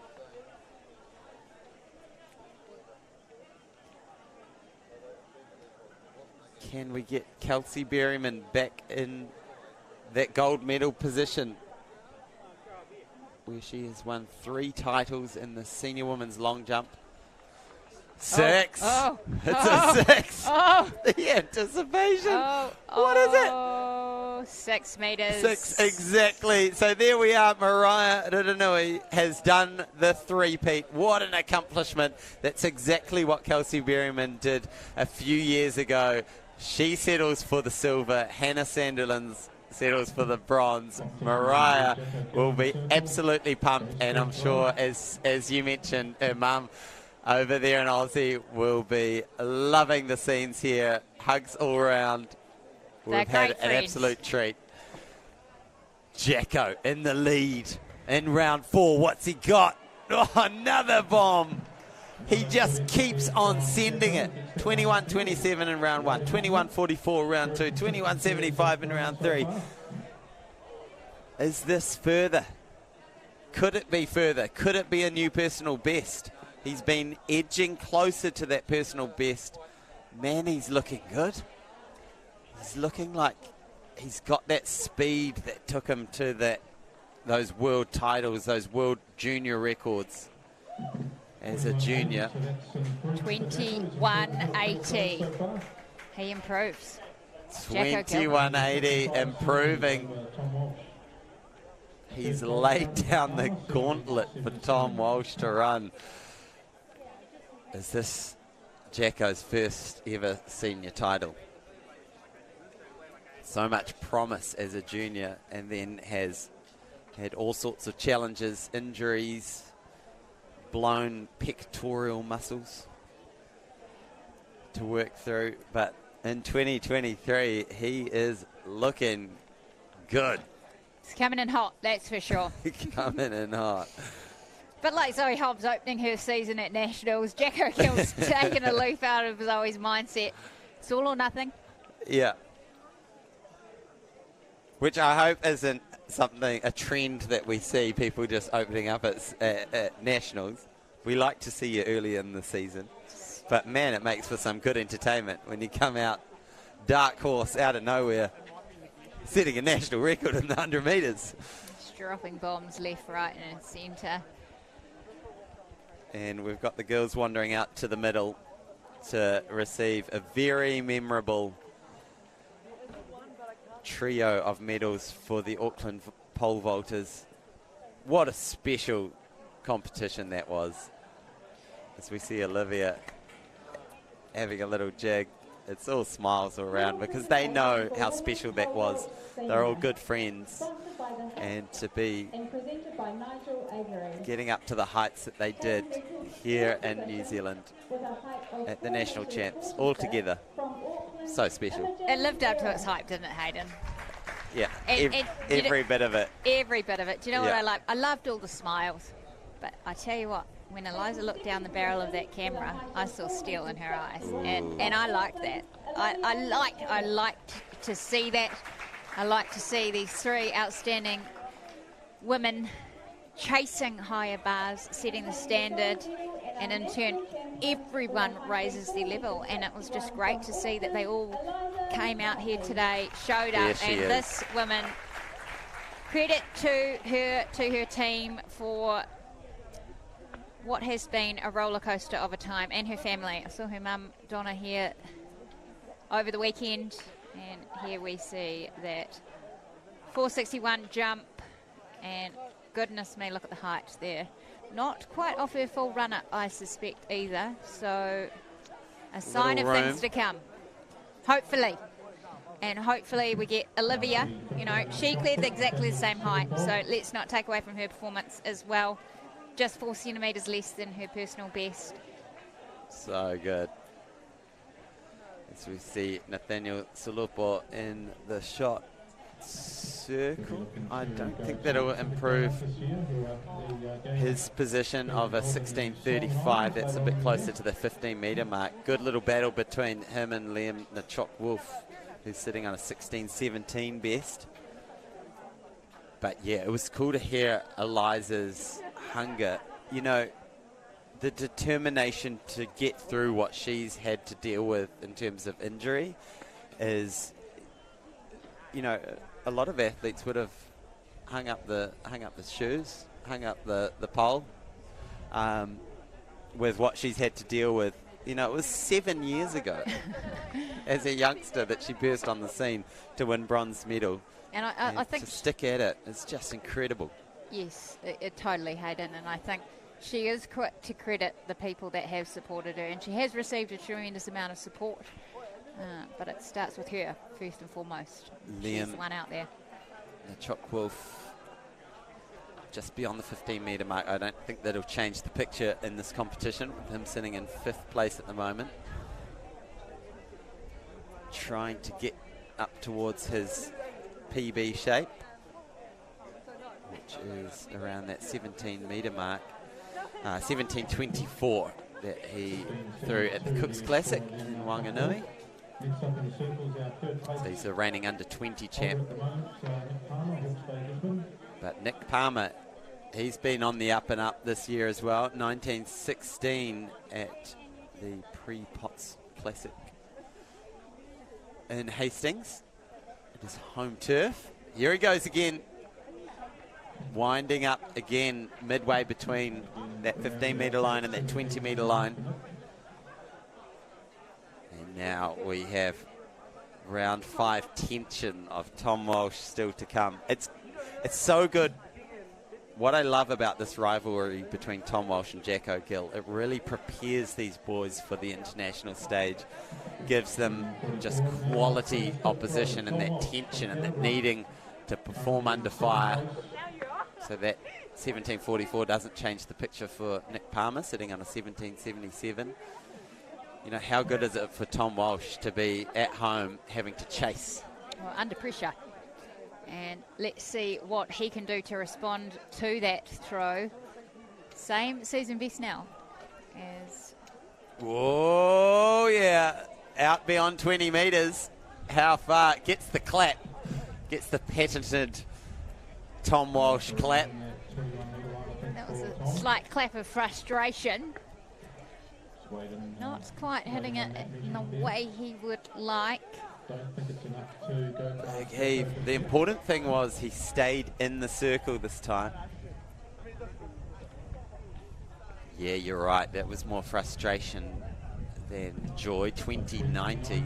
So he knew that he didn't quite connect to that as he would have liked. So 21-25 remains his best, but out front 21-80, getting close to his lifetime best that he set at the Commonwealth Games, is Jacko Gill, now coached by Dale Stevenson. So good to have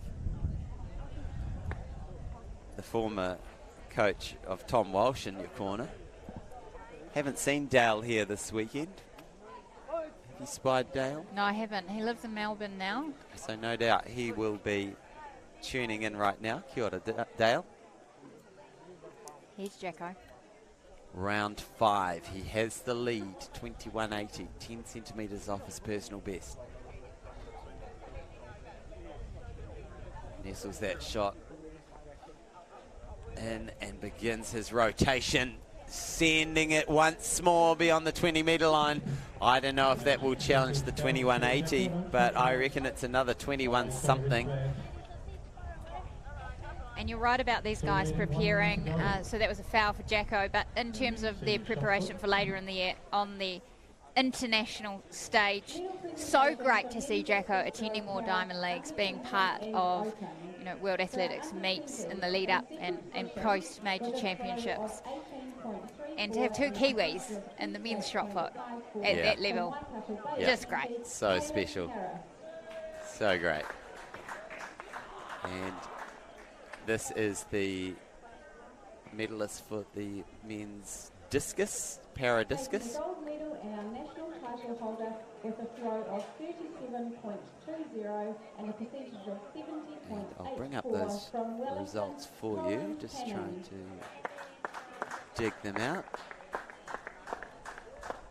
So the percentages have all been worked out, and Zach Lippin is the champion. With a throw of 32.19 metres and a percentage of 53.87 from Canterbury, Zach Lippin. And so Corin Hanning in first place for the senior title, and Kaylin Harris in second for the seniors, and Zach Lippin joins Corin on the podium, on the top of the podium, with a gold in the under 20s. So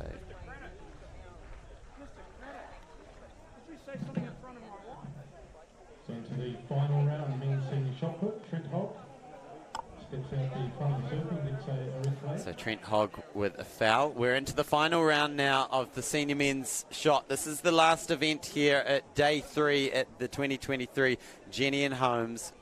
We've got the Go Media men's shot put. Go Media, of course, providing some wonderful billboard sponsorship for Athletics New Zealand. You've seen a lot of the billboards promoting athletics around the country.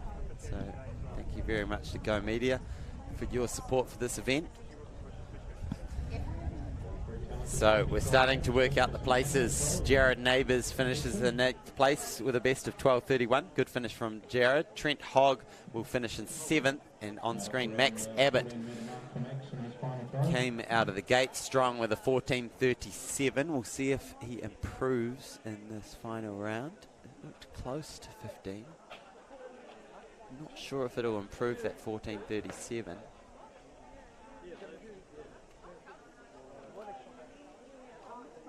But the closing stages of the afternoon's entertainment, 13:75. So Max will finish in 6th place.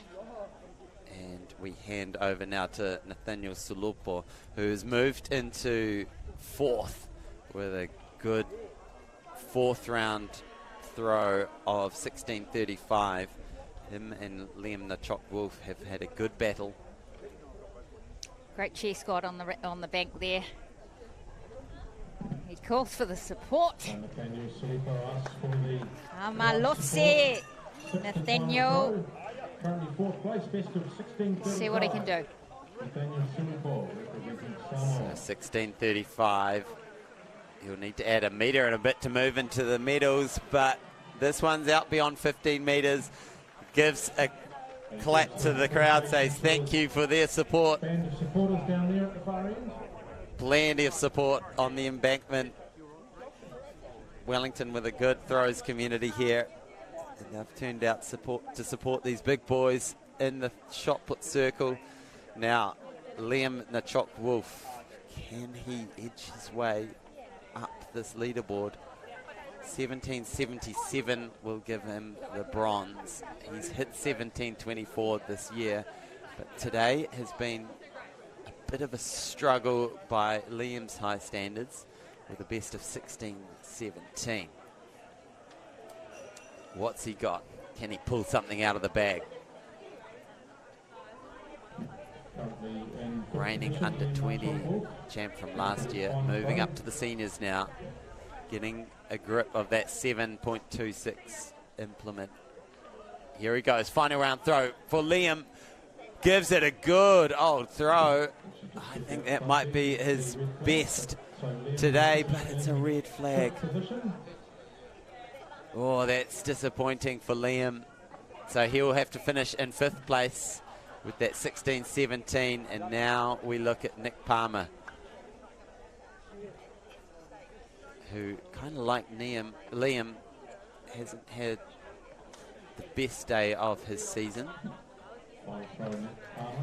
With a 17:77, he has his hands on the bronze. You've got to think that the silver or gold is far too far away, but can he improve his performance? And I think he has. That's a good throw. Good way to finish from Nick Palmer. A lot closer to that 20-metre line. What did you like about that one from Nick, Sarah? Oh, I liked that he stepped up, mentally to come into that 6th round. We won't be happy with those earlier rounds, but good to see him rise to the occasion. 18:48 in that final round, so that's a good close for Nick as he builds into the rest of 2023, but here we have it. What will Tom Walsh do? This is the 6th round. He's currently in 2nd place. So, ladies and gentlemen, we've had just the all-time afternoon in the field, and here it is. What sort of twist to the afternoon will we see? Tom Walsh, Commonwealth champion, has he got a response? This is big. It's out beyond 20 metres, but is it big enough? He claps to the crowd, says thanks for your support. I don't know if this is big enough. Jacko was out to 21.80. I think this looks more like 21 metres. I think it might be Jacko's day. I think we have just witnessed Jacko Gill claiming his first national title. I'm seeing 21.10. 21.10, which means Jacko Gill will pick up his first ever senior men's New Zealand shot put title. What a moment for this young man. I mean, I don't want to say it's the passing of the baton, because this rivalry is, if anything, it's just more hot than ever. It's more hot than ever, and I tell you what, Tom will not be happy about that one bit, but that is what is needed today. Tom came in here with a season best of 21.80. He wanted to throw further than that. Unfortunately, it's not his day, but for Jacko Gill, this is significant. What will he do with the pressure off him now? In the 6th round in the men's shot put, he's already got the title, but Jacko Gill, outstanding today. Here he is, Jacko Gill, again out beyond 20 metres. Here he is, for the first time ever, can raise his hands as the senior men's shot put champion. He's had the big old roadblock in the way in the form of Tom Walsh for so many years, and now the crowd rise to their feet because they know how much that means to Jacko Gill. For so long been playing second fiddle here at the National Champs. Now he can rise to the top of the podium, 21.33. I mean, that would have been enough to take out the competition outright. When we look at the series of throws that Jacko has put out there, comparing it to Tom's 21.25, we started with Jacko 21.27, 21.44, 21.77, 21.80, and then to 21.33. 5 of those throws would have given him the national title. That's a series to be proud of. Oh, a huge series for Jacko, and bravo to him and his team. I know just so much support from Walter and Nerida Gill as well. But great to see Jacko come out hot, New Zealand national champs and the national champion, 21.80. Wow, and it breaks an amazing streak of wins that goes all the way back to 2011. Was the first senior title, 2010, sorry, was the first senior title of Tom Walsh. And that streak has just been broken in the last few minutes. That is a moment in New Zealand athletics history. Wow, so we wrap up what has been an incredible day here at Newtown Park at the 2023 Jennian Holmes New Zealand Track and Field Champs. Sarah Kelly-Ross, any parting words as we see the pole vault girls come and congratulate Jacko, sorry. Any parting words, thoughts on the day? It's been huge again today, and I just want to say, wonderful. I think the reflection for me is the smiles on the athletes, you know, out here doing their best. Yet some have not performed to the level that they would have liked, but the likes of Jacko, of Eliza, of Olivia, Hamish, a little bit off his best today, but came out here. It was important to him to come out and win this national title. Wonderful day 3. Let's do it all again tomorrow. And look, tomorrow the focus sort of turns back to the track because we've got the 200 metres. I chatted to Zoe Hobbs last night. I said, "Are you coming back?" She said, "Why not? I've got nothing to lose." Oh, there we go. Georgia Hulls, who now is the second fastest all-time in the 200 metres in the form of her life. She will be lining up against Zoe, so that will be electric. We've got the 1,500 metre finals to come. We've got the 4x4s, we've got the 400 finals, we've got the high hurdles finals, and what about on the field? Well, we have got some treats on the field too. We've got the discus senior men. That will feature Connor Bell. You do not want to miss that. That goes at midday. But our coverage, just to remind you, we will go live at 9 a.m. tomorrow for session 6 of the 2023 Jennian Homes Track and Field Champs. We will see if Hayden will look to what your prediction is on the percentage of their national record between Tori Peters and Connor Bell. Oh, there is Dale. There he is. He's there along with Mr. Gill, Jacko's dad. Hugs all around. Special moment. Yeah, we'll see how that unfolds. Connor Bell versus Tori Peters' percentage of their own national records. And let's absorb this moment. Jacko Gill, he's a happy man. That gold medal will feel awfully good. And it sets up a big 2023 because, look, Tom throwing in the 21s this time of year is really, really solid. You know, that's genuinely world class. That could win him world medals all over the show. But today he was beaten by a man who was throwing further consistently, and what a way to end what has been an all-time day in the field. Great day on the track as well. We will see you from 9 a.m. tomorrow morning for the final day of the 2023 Jennian Homes New Zealand Track and Field Champs. Thanks for joining us today. My name is Hayden Sherman. I've been joined in the commentary by Sarah Cowley-Ross. We will catch you tomorrow. Ka kite anō. To be awarded more than any other in the Registered Master Builders House of the Year Awards is testament to the craftsmanship that goes into every Jennian home. Thanks for continually raising the standards. Well done on 40 years, Jennian.